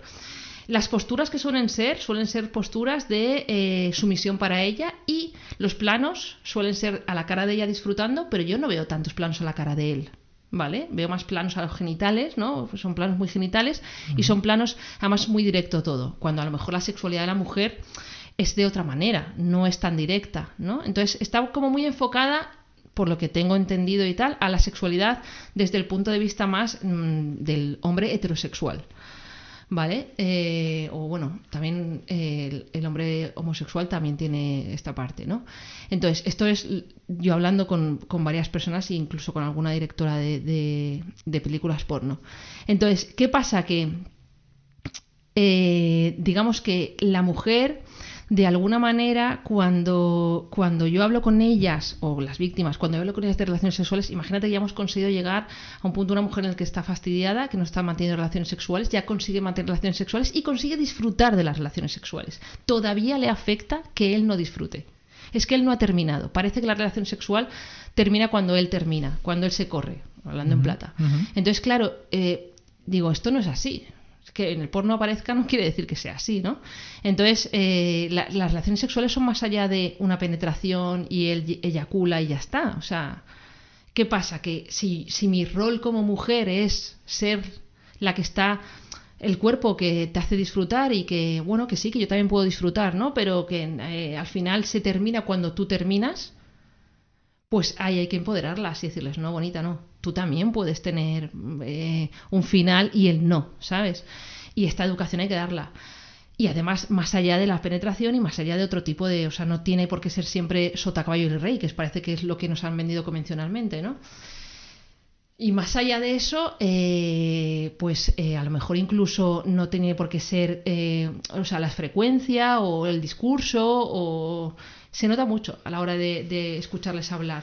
De no, es que estoy ahí, me duele, pero no digo nada porque me sabe mal por él o lo que sea, ¿no? Entonces ahí hay que hablarlo, porque no tiene que doler, el sexo no tiene que doler. O sea que cualquiera que se vea en esa situación hay que animarla y, oye, pide ayuda, habla con un profesional que te va a venir bien siempre, ¿no? Y que no pasa nada, que hay muchas mujeres en esa situación. O sea, hay que normalizar, ¿no? Que se pueda hablar. Eso, o sea, quiero decir, es algo que pasa, desgraciadamente, pero lo puedes hablar. Y sobre todo habrán emociones que te generen rechazo y que no entiendas por qué, y a lo mejor las tienes que trabajar y incluso para mejorar, ¿no? Es una cosa, un evento que te ha pasado. Si tú no sientes ningún tipo de trauma, bueno, puedes comentarlo y un psicólogo evaluará, oye, mira, pues a lo mejor, genial, has pasado ya por el proceso del duelo que tienes que pasar y la verdad es que estás bastante bien, me alegro un montón, te voy a validar y te voy a dar el alta. O sea, no voy a estar yo rascando algo cuando tú no te encuentras en esa situación, o no hay, como digamos, sintomatología florida de esto, ¿no? Entonces, si no hay sintomatología florida, fenomenal. Si algún día te pasa algo, pues puedes venir. Porque el trauma aparece sobre todo en las relaciones sexuales que va a tener posteriormente, o puede aparecer en tu vida cotidiana, en tu día a día, en tu autoestima, en tus relaciones personales. El trauma aparece por las noches cuando estoy durmiendo y tengo pesadillas. Y me despierto mal y he tenido una pesadilla y he revivido otra vez o sea, normalmente uno de los aspectos del trauma es revivir, bien por sueños, bien mentalmente o bien por flashbacks, la situación que había acontecido, por ejemplo. O a lo mejor sentir disforia corporal, rechazo a mi propio cuerpo. Eso también puede formar parte de un trauma de no me gustan, antes me daban igual, ahora a lo mejor no me gusta, no me quiero mirar ahí abajo, no me quiero, me ha pasado chicas que no sé, que cuando se duchan no se pueden lavar ahí en la vulva, ¿no? Sí, eso o incluso forma parte del trauma. Y luego, salir de fiesta y sentirte incluso incómoda, ¿no? O revivir. Agresiva, a lo mejor, porque se acerca a alguien y un chico y es agresiva con ese chico directamente. Entonces es que por un lado soy agresiva y por otro lado, pero en cambio hago así, me decía una, hago así, agacho la cabeza y es como digo, estás intentando evitar porque estás viendo que ese tío es una amenaza. Entonces tú lo que haces es, pues lo que hacemos los seres humanos cuando nos vemos amenazados, evitamos el peligro. Ahí hay que trabajar que no todos los hombres son una amenaza. Pero esa es por suerte la mayoría no lo son, pero claro, hablábamos aquí lo de los traumas, entonces por lo que tú me cuentas hay que ser optimista en el sentido de que entiendo que la mayoría de las veces se puede volver a recuperar digamos la actividad sexual de una forma plena y superarse, o no, o es solo en algunos casos, o a ver, se puede trabajar. Lo que si se trabaja, lo que hay que ajustar expectativas. Yo creo que muchas vienen, dicen, vale, esto me lo voy a trabajar y yo que sé, en un añito estoy como antes. No, tú ya no vas a ser la que eras, ¿sabes? O sea, como que te han roto de alguna manera y hay que reconstruirte. ¿Quiere decir que va a ser mejor o peor? Distinto. No te voy a decir ni mejor ni peor, te voy a decir que es distinto. ¿Qué va a pasar? ¿Vas a tener relaciones sexuales placenteras? Es muy posible, o sea, quiero decir, vamos a trabajar para que tengas relaciones sexuales placenteras y relaciones afectivas y emocionales, porque más allá de las relaciones sexuales, lo que más impiden son las relaciones emocionales. De hecho, muchas pueden tener relaciones sexuales, a lo mejor, no te digo que sean placenteras, porque suelen darles igual, pero intimar ya no, ¿vale? Les cuesta mucho. Entonces, vas a poder tener relaciones satisfactorias, plenas, y cuando digo plenas es a nivel emocional, a nivel sexual, a nivel de intimidad y tal, sí. Pero también te va a pasar que a lo mejor haya momentos de vulnerabilidad donde vayas a recaer un poco, y no pasa nada. Forma parte del proceso. Es decir, va a haber momentos, por lo que sea, ¿no? Porque estoy más estresada, porque he tenido problemas en el trabajo, que de repente, pues, me venga otra vez un flashback o me venga otra vez una situación complicada y me genera otra vez rechazo el sexo, o me genera otra vez rechazo mi pareja, o esté más agresiva, o esté más susceptible, como dirían, ¿no? Más reactiva, por decirlo de alguna manera, ante la intimidad. Vale, bueno, pasa. Vuelve otra vez, recuperas un poquito y sigues. Es decir, nos pensamos que es algo lineal, que es hago terapia, lo supero y una vez lo supero se ha acabado. No. O sea, hago terapia, lo supero y luego puede ser que tenga una pequeñita recaída. Vuelvo a hacer terapia y vuelvo otra vez. Y así cada vez las terapias van a ser más cortas y cada vez las crisis van a ser, o las recaídas van a ser más livianas, ¿no? Pero no es lineal. O sea, la realidad, la expectativa es esta y la realidad sería como una marraña de ¿sabes? Como, yo qué sé, como un ovillo de lana, pero que sí que es verdad que llega hasta allá, ¿no? A ver, lo que está claro es que tenemos que ser sensibles con este tema porque se rompen muchas cosas, ¿no? Cuando una mujer es agredida en ese ámbito, ¿no? No es tanto el plano físico solamente o la experiencia de ese mal rato, ¿no? O sea, hay muchas más cosas detrás y como sociedad nos tenemos que hacer un poco cargo de esto, ¿no? Y también se me viene a la cabeza, y que también estaba en las preguntas que te quería hacer, el entorno, ¿no? ¿Cómo tenemos que tratar de alguna forma? ¿Hay alguna guía de consejos de cómo tratar a una persona que ha sido violada y está en nuestro entorno? No sé, nuestra hija, nuestra amiga, nuestra compañera, no sé. Preguntándole qué necesita. O simplemente con normalidad y siendo cercanos o qué podemos hacer. Los que estamos alrededor de una víctima. Hay que ser honesto, o sea, no hay que fingir nada. Es decir, si yo no tengo ni puñetera idea de cómo tratarte, te lo digo. Oye, ostras, me llama la atención que seas víctima. Y la verdad es que no me ha pasado nunca, por ejemplo, no sé cómo tratarte. Pero estoy aquí, ¿no? Lo que quiero que sepas es que quiero estar aquí contigo y que si necesitas algo, aquí estoy. Dime tú qué hacer, si es que tengo que hacer algo, no lo sé. O sea, me siento ahora mismo perdido. Qué pena, porque me gustaría estar entrenado para esto, pero me siento perdido. Ya está. Oye, ¿qué necesitas? Pues que a lo mejor la persona te lo quiere contar, validar. Pues debe ser muy difícil. Yo no he pasado por una violación, ¿no? Por ejemplo, pues dices, ostras, yo no he pasado por esto, yo no sé cómo reaccionaría. Y se lo puedes decir a esa persona, es validar desde la honestidad. Debe de ser muy difícil. No sé si lo estarás pasando mal o cómo de mal lo estarás pasando, porque no conozco una situación así. Estoy aquí. Y estar apoyando y entender que es difícil si esa persona te expresa la dificultad, o entender que es duro si esa persona te lo expresa o lo puedes ver. Pero no recomiendo dar consejos de, las típicas frases que no podemos evitar decir muchas veces de, bueno, venga, no te preocupes que todo pasará. Ya. Eso no ha ayudado a nadie en la historia, ¿no? No, pero ya no te digo en violaciones, es que todo. para nada. O sea, esto que te estoy contando me vale para cualquier situación. Eso me lo dijo Rocío cuando vino también. Me dijo esa frase del tiempo todo locura. Frases, las típicas frases, ¿sabes? El tipo todo locura, bueno, no te preocupes, ¿no? No te preocupes, ya pasará. O bueno, ya verás cómo esto al final se queda en nada. O no sé, no llores, pues chico, llora si quieres llorar, ¿no? No llores, porque nos genera mucha incomodidad ver a alguien llorar, ¿no? Es como de... como no sé qué hacer, ¿sabes? Y parece que tenga que tener solución para todo, pues nos genera incomodidad ver a alguien llorar, es de no llores. No, o sea, puede decir, ostras, te veo llorar y sufro. ¿Sabes qué? No, mira, te veo llorar y me bloqueo, tío. No sé qué hacer. Debes de estar pasándolo fatal. Mira, estar ahí no sé, como no sé qué decirte, me voy a quedar aquí a tu lado para lo que necesites, pero no te puedo decir nada porque es que me bloqueo. Y ya está. Sí, a veces con tener la voluntad de acompañar y de estar ahí es bastante, ¿no? Más de lo que pensamos. Exacto, se trata de validar la emoción. Entiendo que debes de estar, o sea, el tema es, entiendo que debes de estar pasándolo mal. Aquí estoy. No sé qué haría yo en tu situación. Pero me tienes aquí, ¿no? Exacto. No estás sola, digamos, ¿no? Pues, a ver, lo que se me queda a mí después de esta charla contigo es eso, ¿no? De que lo primero, que una mujer no debe en ninguno de los casos sentirse culpable. Eso nunca, jamás. Que lo tengan claro. Ni responsable, ni culpable, ni vergüenza eso por esto. Fuera. Y lo segundo, que... conseguirlo ya es otro... Bueno, pero otra historia. Por algo se empieza. Y lo segundo, pues sería... no tengas miedo a pedir ayuda, no te cortes. A pedir ayuda que por suerte vivimos una sociedad que te la puede dar, ¿no? Y si no te gusta la ayuda que te ofrecen, pide otra. No pasa nada. No es... o sea, puedes ir probando. No te lo guardes, ¿no? Para ti, claro, ¿no? a lo mejor yo como terapeuta puedo tener mucho feeling con alguien, a lo mejor no. Soy un ser humano también. Si no te gusta la terapeuta que te ha tocado, oye, no pasa nada, busca otra, no hay problema, ¿no? Entiendo que es difícil volverlo a contar la historia, pero oye, mira, no quiero volver a contar la historia. Ya nos apañamos los terapeutas para sacar las cosas cuando podamos. Vale. Vamos a terminar ya. La verdad que se me ha pasado, llevamos 1 hora y pico aquí hablando, se me ha pasado volando. Ni me he enterado. A ver, es que es un tema muy, muy peliagudo, pero es que da para mucho, ¿eh? Sí. Pero, y las dos preguntas que te voy a hacer ahora ya darían para 7 podcasts, pero bueno, solo por comentarlo un poco, hemos hablado de los menores, ¿no? Sí. Quizás estaría bien otro día que te apetezca o que puedas o que, no sé, más adelante que vinieras a hablar sobre ese tema. Porque entiendo que la terapia, los traumas, las situaciones deben ser un poco también distintas, ¿no? Ya no te hablo de la mujer adulta que lo cuenta. No, mucho o del más hombre fácil. adulto que lo cuenta porque le pasó de pequeño, sino cuando tienes que ayudar a un niño, ¿no? Cuando tengo un niño de 7 años en la consulta. Eso es. Sí, nada que ver.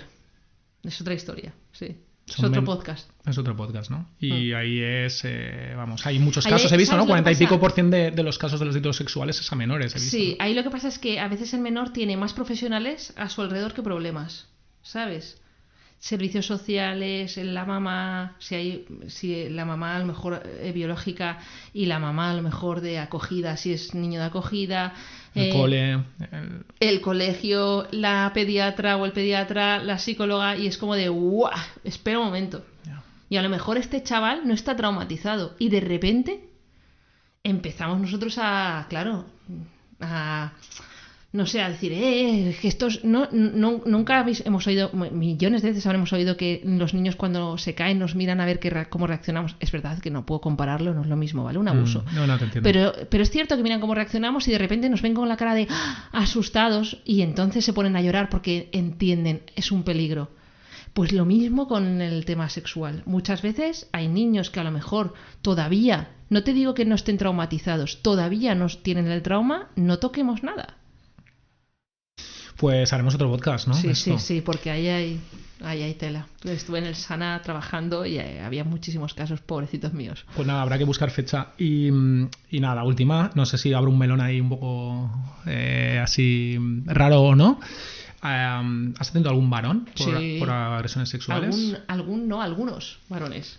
Y este tema sí que está totalmente silenciado, ¿no? O sea, si las mujeres lo tienen complicado para denunciar o para verbalizarlo por vergüenza, los varones multiplícalo por 10. ¿Por qué? Porque el sentimiento de debilidad. O sea, yo los varones que he tenido, uno era marroquí y fue violado por otros marroquíes y no quiero decirlo porque me pueden matar por homosexual. Otro era otro era sudamericano, me acuerdo, y fue violado por la policía en Sudamérica por 4 policías. Hombres. Sí, hombres. Sí, las violaciones, no he visto violación de mujer todavía, que no digo que no exista, pero violencia sexual a lo mejor sí, pero tanto como una sí, violación. pero violación, o sea, una penetración. Hablo de tocamientos genitales, penetración y sin consentimiento y tal, no. O incluso sumisión química tampoco. No he visto casos, pero ya te digo, casos que he visto de hombres les da muchísima vergüenza comentarlo. Y han acabado evitando hablar de esto, bien o trabajando workaholics, ¿sabes? Uh-huh. O consumiendo muchísima droga. O sea, buscando mecanismos externos para evitar pensar en esto, y incluso algunos teniendo conductas sexuales todavía más violentas ellos mismos. De hecho, conocí a uno que estuvimos trabajando y no se dio cuenta hasta que estuvimos trabajando, que dije, yo creo que y de repente cambió, ¿no? Fue como un insight. Que había sufrido él una violación, y como él fue voluntariamente a esa cita, sintió que no era violado, ¿no? Entonces yo le abrí el melón. Tampoco dije, oye, te han violado, ¿no? Pero dije, es posible que, vale, tú no querías, tal, y de repente dijo, ostras. Y entonces se dedicó el resto de su vida, ¿no? a vengarse, haciendo prácticas sexuales muy violentas a hombres sumisos. Joder. Y incluso sin consentimiento, ¿no? Y se sentía fatal, bueno, acabó autolesionándose, acabó intentando suicidarse, quiero decir, estaba bastante roto. Entonces, pero no lo cuentan. ¿Por qué? Porque se supone que soy un hombre y yo debo de ser fuerte. ¿Cómo me van a violar a mí? No, y de alguna manera me da la sensación a mí que el sistema también los invisibiliza un poco, ¿no? O sea, es decir, es como un tema que no con este tipo de leyes que has comentado, que es como estas personas no las consideramos igual de víctimas, o no, quizás porque son más anécdotas, sí que ¿no? En la ley sí que estipula que persona que se vea vulnerada su libertad sexual. No habla de mujer. Por igual, ¿no? Sí. Luego sí que hay una parte de la mujer, ¿vale? Pero sí que cuando tú vas a la ley pone cualquier persona que esté coaccionada, o bien salud mental, bien, porque claro, hay muchas personas con problemas de salud mental que son violadas, y también hombres. Entonces, y ya no hablo de violación como usualmente se dice, estoy hablándote de personas que son agredidas sexualmente, ¿sabes? Que han tenido tocamientos, etcétera, etcétera. Entonces, los hombres adultos no vienen a consulta, y tampoco los hombres adultos que han sido violados o han sido agredidos sexualmente de pequeños. No vienen muy pocos, porque les da mucha vergüenza, porque sienten que es algo que solo les pasa a las mujeres. Entonces, parece que soy, pues eso, lo del sexo débil, pues entra un poco ahí, ¿no? Como que parece que esto solo pertenece a un género, y el género débil se supone que es la mujer, pues por ahí. Otro constructo, ¿no? O que yo me he puesto en esa situación, también es la misma historia que las mujeres. Sí, que hablábamos de que la mujer tiene el constructo de la virginidad y el hombre de que no puede mostrar debilidad, ¿no? Exacto. Y ahí está. Pues sí, eso hay también bastantes. Da para podcast también. Pues... Yo les invito a que denuncien. No, por supuesto, es decir... Que abran la veda. Pues sí, ya lo sabéis, si alguno se encuentra en un caso así, tenéis, vamos, todas las, digamos, los medios de la sociedad para ayudaros, así que no dudéis y pedir ayuda también. También son víctimas, ¿no? También son víctimas y nos han puesto en esa situación voluntariamente. En el momento en el que hay un sufrimiento y que noto que yo no quiero estar haciendo lo que estoy haciendo, ya estoy siendo una víctima. Pues lo mismo que antes, ¿no? Culpa fuera y pedir ayuda, ¿no? Eso es el mensaje que tiene que dar claro, ¿no? Sí. Pues Beatriz Müller, muchas gracias por venir a la Casa del Rookie. Gracias a ti, Álvaro. Es un placer, la verdad. El placer es mío. La próxima. Bueno, eso. Y nada, vosotros, rookies, si os ha gustado el capítulo de hoy con Beatriz Müller, pues nada, sabéis que estamos en YouTube, Spotify o el podcast, podéis seguirnos por ahí, son unos segunditos de vuestro tiempo y nos ayudáis mucho a crecer. Y también estamos en redes, Instagram, TikTok, Twitter y Facebook, por ahí también podéis seguir nuestro contenido. Así que nada, no os vayáis porque viene Fran Ricao con la bola extra. Hasta ahora.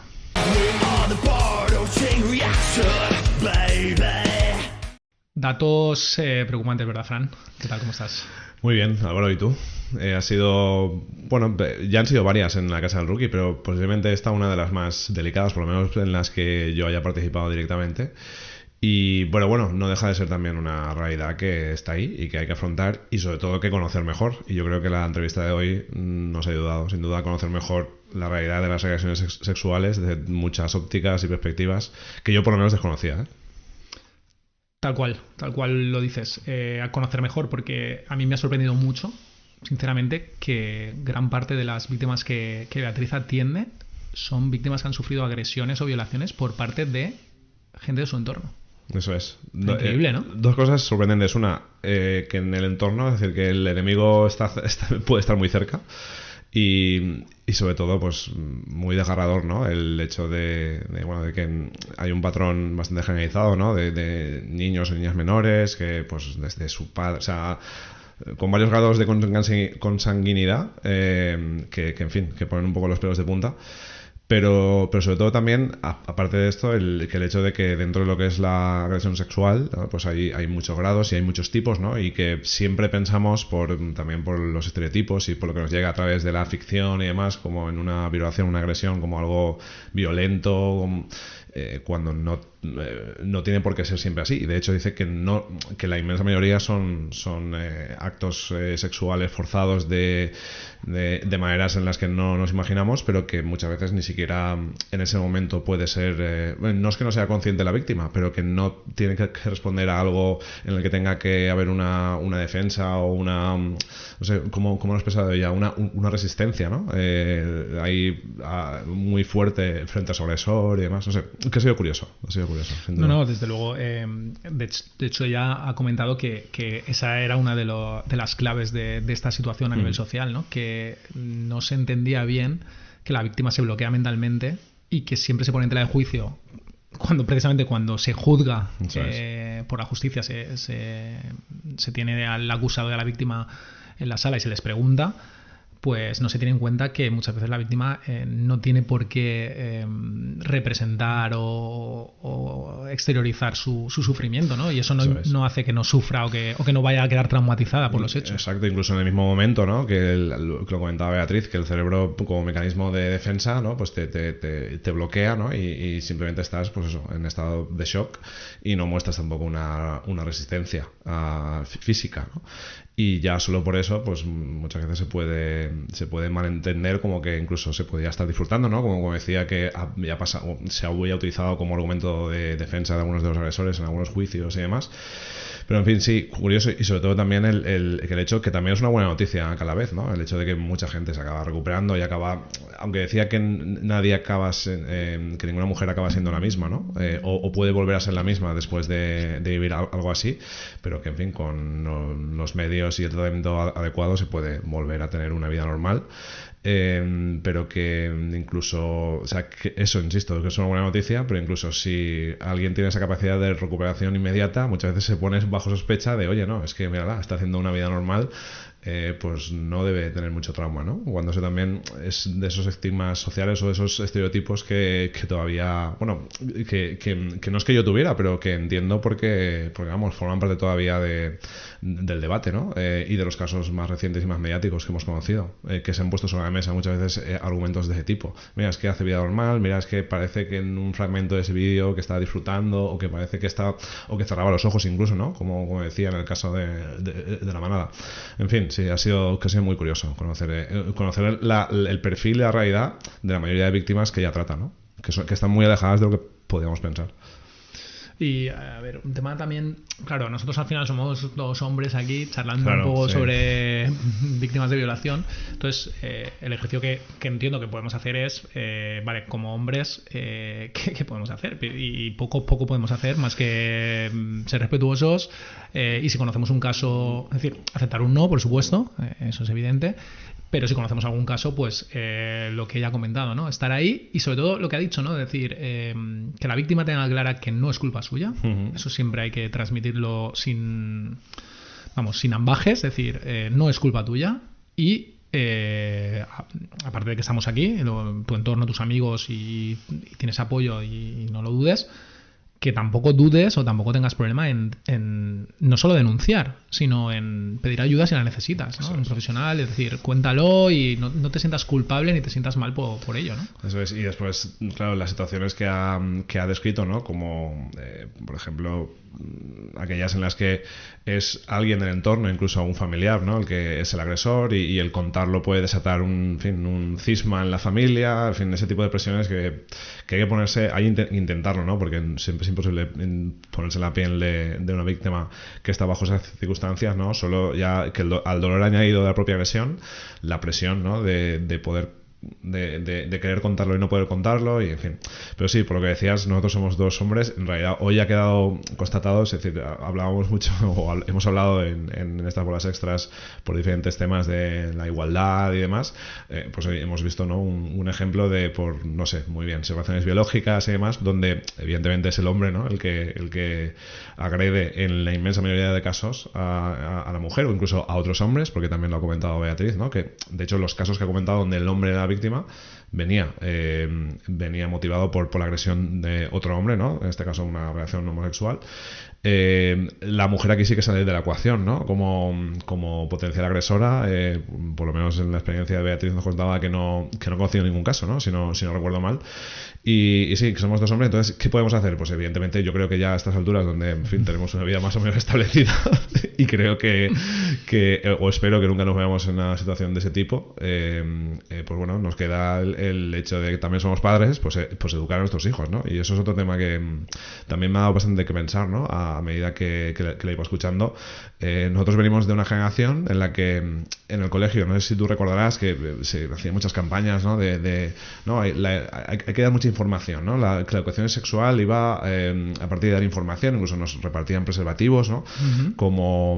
Como medida para evitar ese efecto indeseado de las relaciones sexuales, como eran los embarazos, ¿no? Con los embarazos no deseados, que tal vez ahora, visto con perspectiva, solo tocaba la parte biológica, ¿no? Cuando la sexualidad es algo mucho más la reproducción, ¿no? Y bueno, simplemente lo que quería decir es que, claro, nosotros tenemos que educar también sexualmente a nuestros hijos. Yo, por lo menos, o nuestra generación, y en mi caso, pues frente a este tema, era más en casa, era más un tabú que un tema del que se puede hablar abiertamente.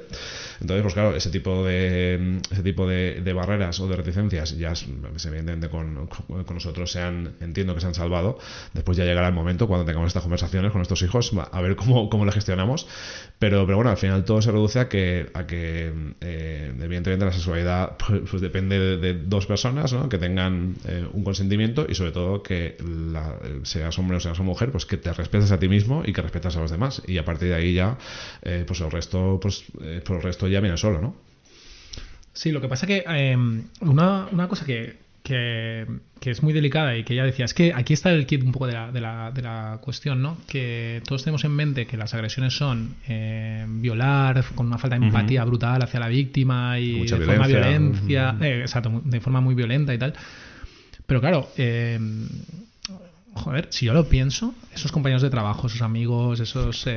Increíble, seguro que no tienen falta de inputs, falta de información, formación, claro, en el respeto a la mujer, los valores en sus empresas, en sus colegios, en la sociedad estamos inundados. Y sin embargo parece como que hay un punto de no retorno ahí, ¿no? Porque ahí la sumisión química es mucho más común, ¿no? Más común de lo que la gente piensa. Por métodos, podemos decir, tradicionales. Nada sofisticado. O sea, no hay que ir a buscar una droga a un sitio donde a ver dónde la consigues. Es decir, la someto porque va ciega de chupitos y no hay vuelta atrás, ¿no? Entonces, claro. Por eso hablamos también del factor victimógeno, ¿no? Es decir, pues yo a mi hija le diré, oye, ten cuidado, ¿no? Protégete siempre, ¿no? Claro, sí. Además que ha sido muy curioso esas dos cosas, ¿no? Uno, que el hecho de la sumisión química, que es bastante más común de lo que pensamos, y sobre todo por métodos que no hay que recurrir a ninguna pócima mágica comprada en el mercado negro secundario. Y otra, que bueno, de hecho que le preguntabas también, ¿no? ¿Cuál es el perfil del agresor? ¿O por qué un hombre puede tener ese impulso, ¿no? Y en los casos de círculo cercano y demás, exceptuando los menores, ¿no? Que es un tema súper delicado, ¿no? Y que requeriría, como decía, otro podcast. Pues la propia cobardía, ¿no? Mira, pues como no puedo conseguir, no sé, pues atraer a esta mujer por mis propios medios, ¿no? Pues utilizo un atajo. Pues sí, que me ha sorprendido muchísimo, ¿no? Y además ella, que lo contaba como que es bastante más frecuente de lo que pensamos, ¿no? Es decir, una relación tan habitual como compañeros de trabajo, ¿no? Que, en fin, que salen de fiesta, algo tan natural como eso, y que al final, pues que puede acabar en una agresión sexual. Y incluso después, incluso también algo que tiene que ser muy difícil de gestionar para quien es víctima, ¿no? O sea, es decir, despertarse al día siguiente y tener que reconstruir un escenario, ¿no? Es decir, irte a trabajar con tu agresor. Claro, pero me refiero que por lo que ha contado ella, ¿no? Es decir, hasta que tú eres consciente de que has sufrido una violencia sexual o que has sido violada o que pues puede pasar un tiempo, ¿no? Porque por la sumisión química o por, en fin, me imagino que, bueno, todos hemos abusado en un momento de alcohol, ¿no? Y puede haber ciertas lagunas. Entiendo que en estos casos, pues a lo mejor es mucho más acentuado, ¿no? Y uno se despierta y no sabe muy bien qué ha pasado y tiene que ir atando un poco cabos hasta que al final es consciente y a partir de ahí tiene que tomar decisiones. Y sobre todo tiene que tomar decisiones que pueden afectar a gente de su círculo más cercano, como puede ser el trabajo, ¿no? Es que es muy difícil o sea, tiene que ser muy difícil de pensar en frío en ese momento, ¿no? Y decir, vale, ¿ahora qué hago? O sea, complicado. No, es complicado y yo sí que es cuando más me he identificado con esa parte que las mujeres muchas veces te dicen, ¿no? Te dicen, es que eso solo lo sientes cuando eres mujer, ¿no? Porque ella lo ha dicho en un momento, ¿no? Ha dicho, no, a mí siempre me han educado eso de protégete de los hombres, ¿no? Incluso ella diciendo lo que ha dicho, pues explica como tú has comentado ahora mismo, el enemigo puede estar en cualquier parte, ¿no? Y es que, joder, es ese tener que estar como mujer permanentemente alerta porque el más pintado se te pone chulo violento y te da un disgusto que te hace polvo, ¿no? Así es. Claro, por suerte, a ver, 20.000 casos, 5.000 violaciones, ahora veremos el tema también de las manadas, que al final lo hemos pasado un poco de puntillas, igual que tampoco hemos hablado de cuando una víctima se puede quedar embarazada, ¿no? ¿Qué pasa con un embarazo no deseado en ese sentido? Es un tema también súper interesante que no hemos tocado. Pero bueno, al final, pues eso, ¿cómo afrontas algo así? Sí, ¿cómo afrontas algo así? Después, ¿cómo gestionas lo que ha comentado que es muy común, el sentimiento de culpa, el hecho de quedar autoestigmatizada para los demás, el cómo también, o sea, el cómo después tu círculo cercano gestiona eso, ¿no? Es decir, que también se lo has preguntado, ¿no? Y que ella decía, pues siendo francos, mira, no sé cómo tratarte esto, ¿no? Antes lo comentabas, el elefante en la habitación, que todo el mundo sabe que está ahí, pero que nadie quiere sacar ese tema, ¿no? Y sí, es muy complicado. Y cuando hablabas del tema de cuando hablabas ahora del tema de las manadas, que ya también ha citado, como que ha subido, claro, tampoco parece que haya una razón, o sea, o un conjunto de razones que expliquen que ese fenómeno, ¿no? Puede ser una cuestión cultural, puede venir asociado por, en fin, cierto perfil migratorio, puede venir forzado por, bueno, creo que lo ha comentado, ¿no? Por la pertenencia a un clan o así, o sea, creo que, no sé, pero vamos, que ese tipo de... O incluso... Sí, no, lo que decía respecto a las manadas era que el agresor, al diluirse su culpa y al sentirse integrado en el delito, digamos, o en la agresión, era como, no, y como sentirse un poco validado, soy parte de este grupo, ¿no? De este clan, ¿no? Decir, si estos 5 están violando, yo también voy a ser igual de... Supongo que gente más joven, entiendo, ¿no? Sí. Pues yo también voy a participar y voy a demostrar que yo no soy menos que ellos, ¿no? Claro, y después esto también, claro, o sea, te asaltan preguntas. Es que, bueno, que si fuera por eso, ¿no? También respondería, pues, claro, lo desarrollaremos, ¿no? Pero hasta qué punto el acceso a la pornografía, ¿no? De tan fácil como tenemos ahora, puede acabar derivando o incentivando ese tipo de conductas, ¿no? Porque, en fin, la pornografía también, pues evidentemente yo creo que antes lo comentábamos, también es el principal contenido que se consume en internet. Pues hay para todos los gustos y para todos los colores, pero al final no deja de ser una visión distorsionada de la realidad. Es decir, el sexo, o sea, es ficción, o sea, el sexo no es la pornografía fría. Pero claro, sí que es el primer contacto con contenido sexual que tienen la inmensa mayoría de los adolescentes y los jóvenes, ¿no? Entonces eso de cierta manera puede incentivar o puede dejar, digamos, algún tipo de pozo negativo de cara a afrontar después las relaciones sexuales. De todas maneras, también, si fuera por eso, en fin, cualquier contenido violento al que podamos ir, o cualquier dibujo animado violento que en nuestra época también veíamos, debería haber suscitado o debería haber generado una sociedad más violenta per sí, ¿no? Y eso tampoco... Pero en fin, que hay muchos factores que pueden que pueden confluir para que esos datos que están creciendo de manera alarmante, ¿por qué? O sea, es como si involucionáramos, ¿no? Antes comentabas que hubo polémica en las entrevistas a Santiago, cuando decían, no, es que ahora se denuncia, con lo cual las cifras aumentan porque digamos que afloran más ese tipo de delitos, ¿no? Pero al final, con los datos sobre la mesa y con los testigos de profesionales como Beatriz, la pregunta es, ¿involucionamos? O sea, ¿vamos hacia atrás como sociedad? Pese a tener más medios, más información que nunca, acceso a todo tipo de recursos para que alguien pueda formarse y tener unas primeras, o sea, no una primera experiencia sexual, pero sí que recibir una educación sexual adecuada. Es curioso, ¿no? Como a medida que tocamos temas sociales en la casa del Rookie, pues da la sensación de que no estamos mejor como sociedad que hace unos años, ¿no? Claro, y ahí entra un poco el tema de la base, ¿no? Es decir, porque tú decías la pornografía y hacías la relación, pero bueno, hemos visto series violentas, o sea, todo el mundo de películas violentas y es en España que se ven películas violentas y series violentas. Eso es.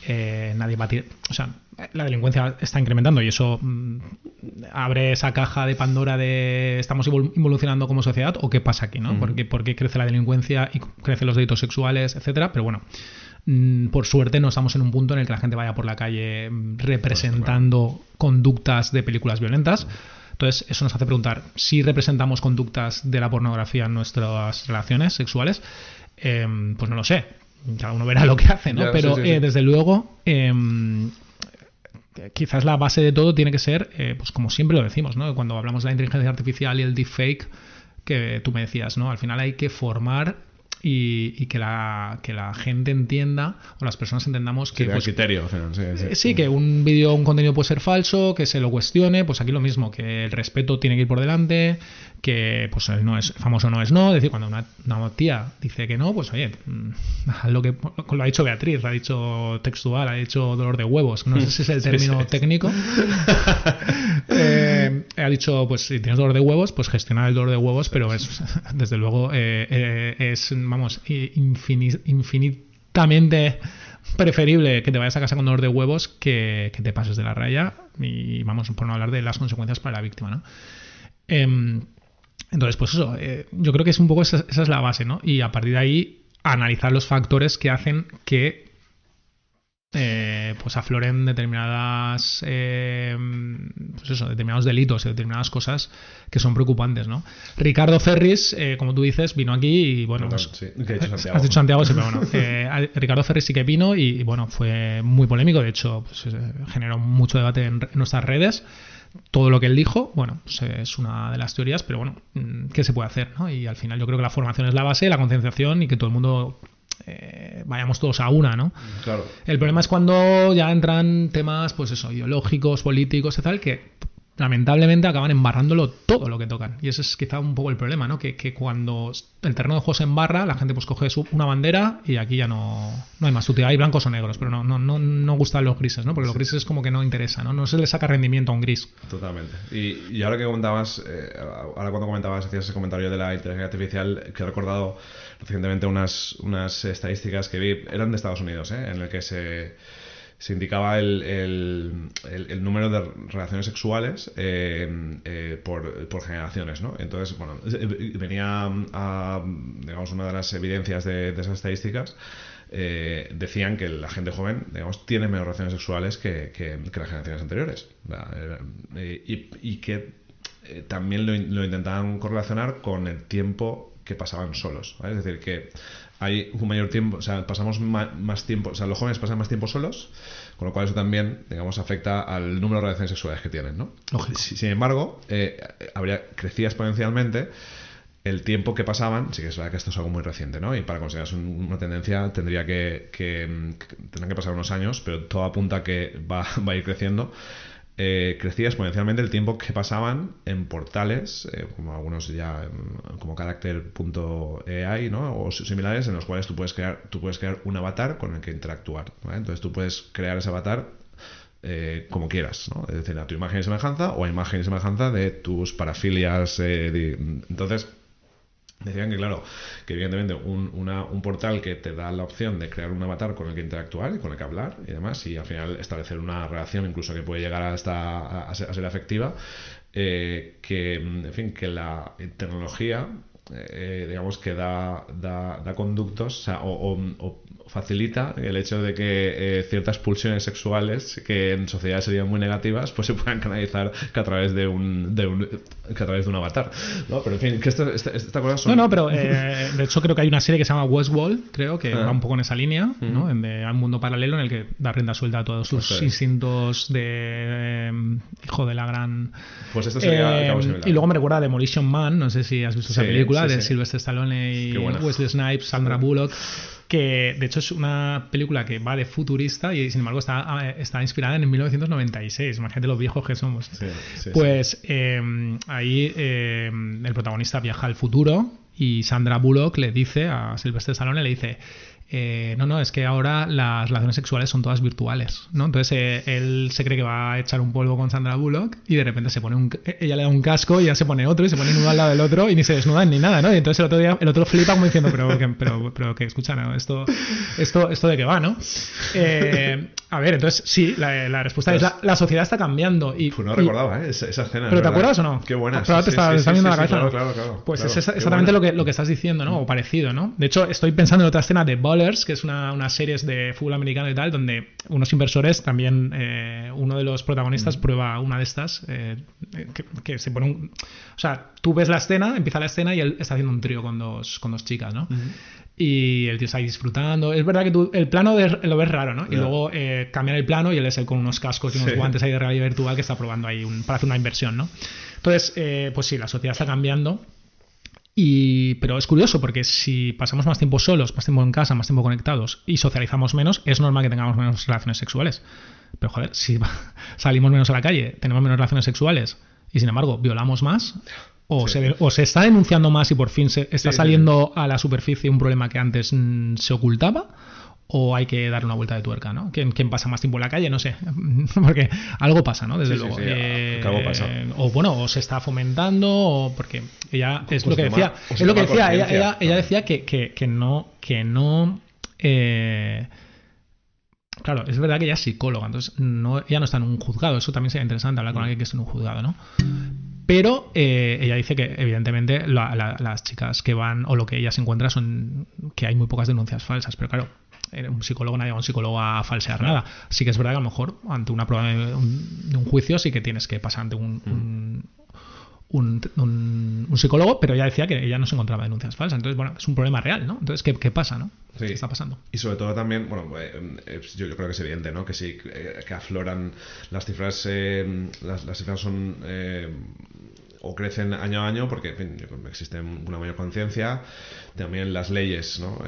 Recientemente aprobadas, sin entrar en valoraciones, pues bueno, pueden fomentar también el hecho de que uno se sienta más respaldado, ¿no? Que a la hora de poder denunciar y que pueda llegar o que pueda tener visos de tener algún tipo de recorrido su denuncia.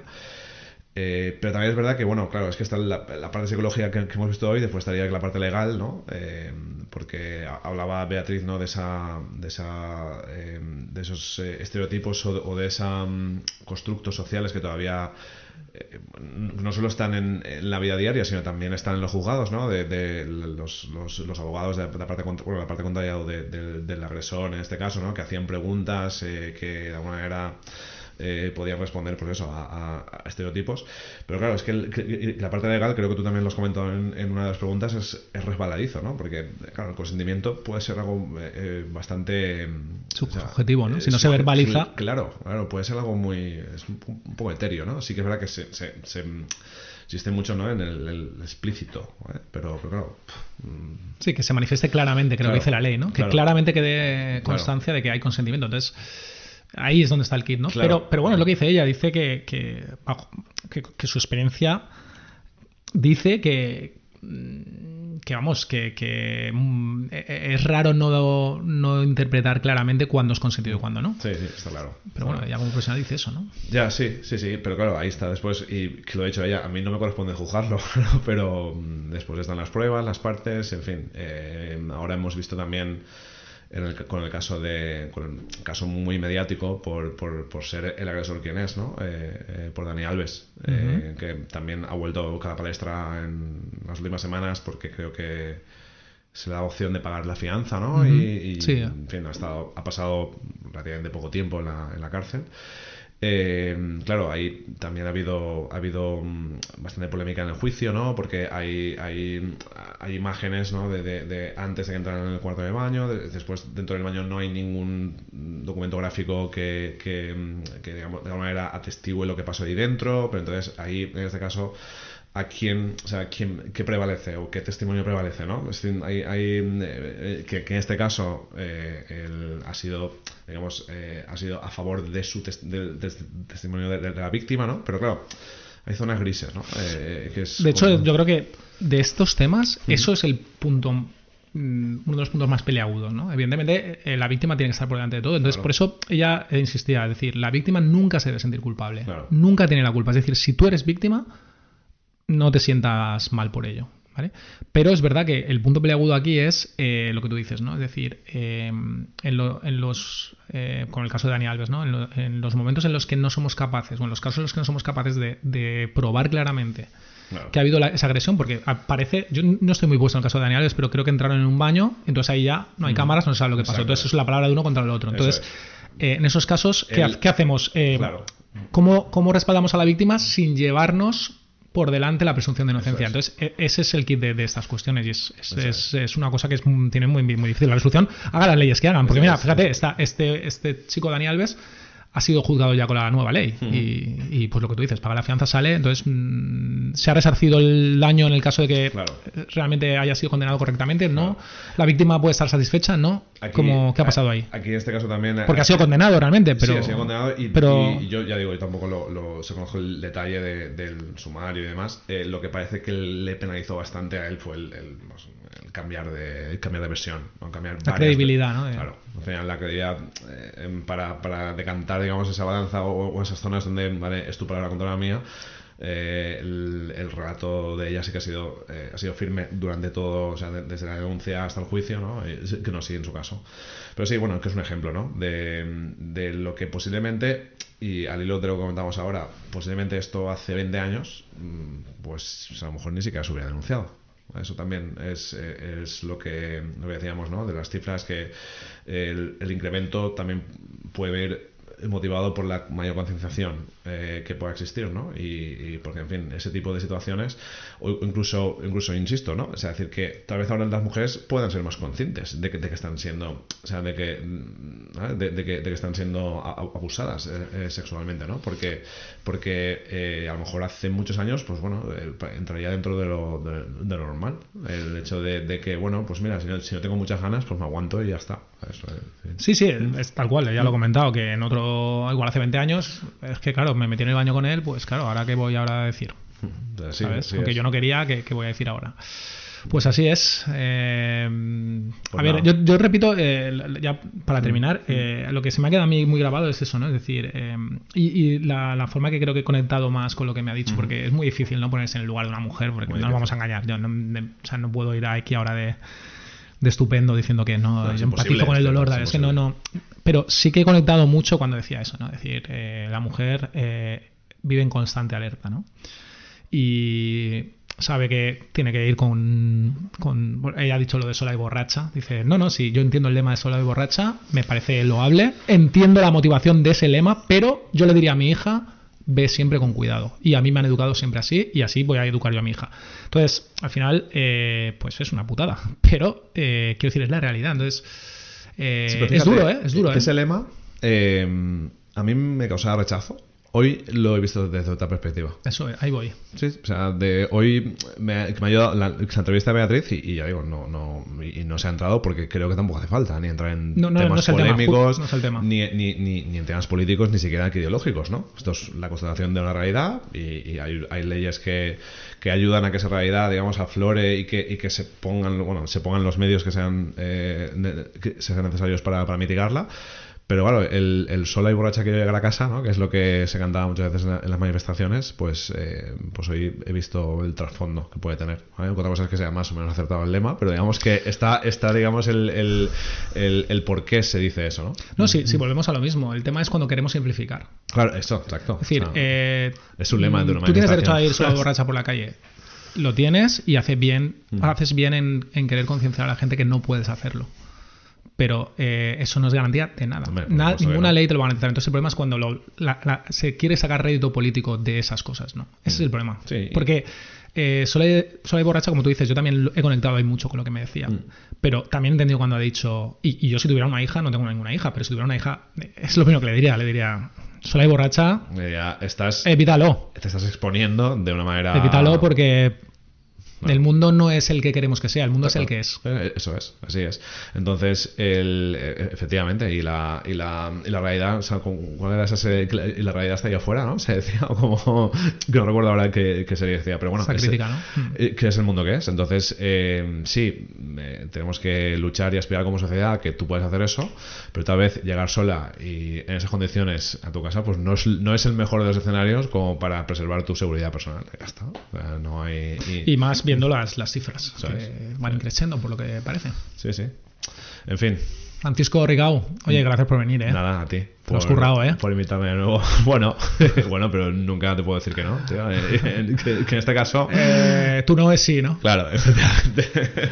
Bueno, Fran, muchísimas gracias. Hasta la próxima. A ti, Álvaro. Bueno, y vosotros, si habéis llegado hasta aquí, es que sois unos fieles seguidores de la Casa del Rookie. Así que nada, pues si aún no nos seguís en redes o no estáis suscritos a YouTube, Spotify, Google Podcast, hacedlo porque nos hace muy felices y nos ayudáis a seguir creciendo. Hasta la próxima, espero veros pronto.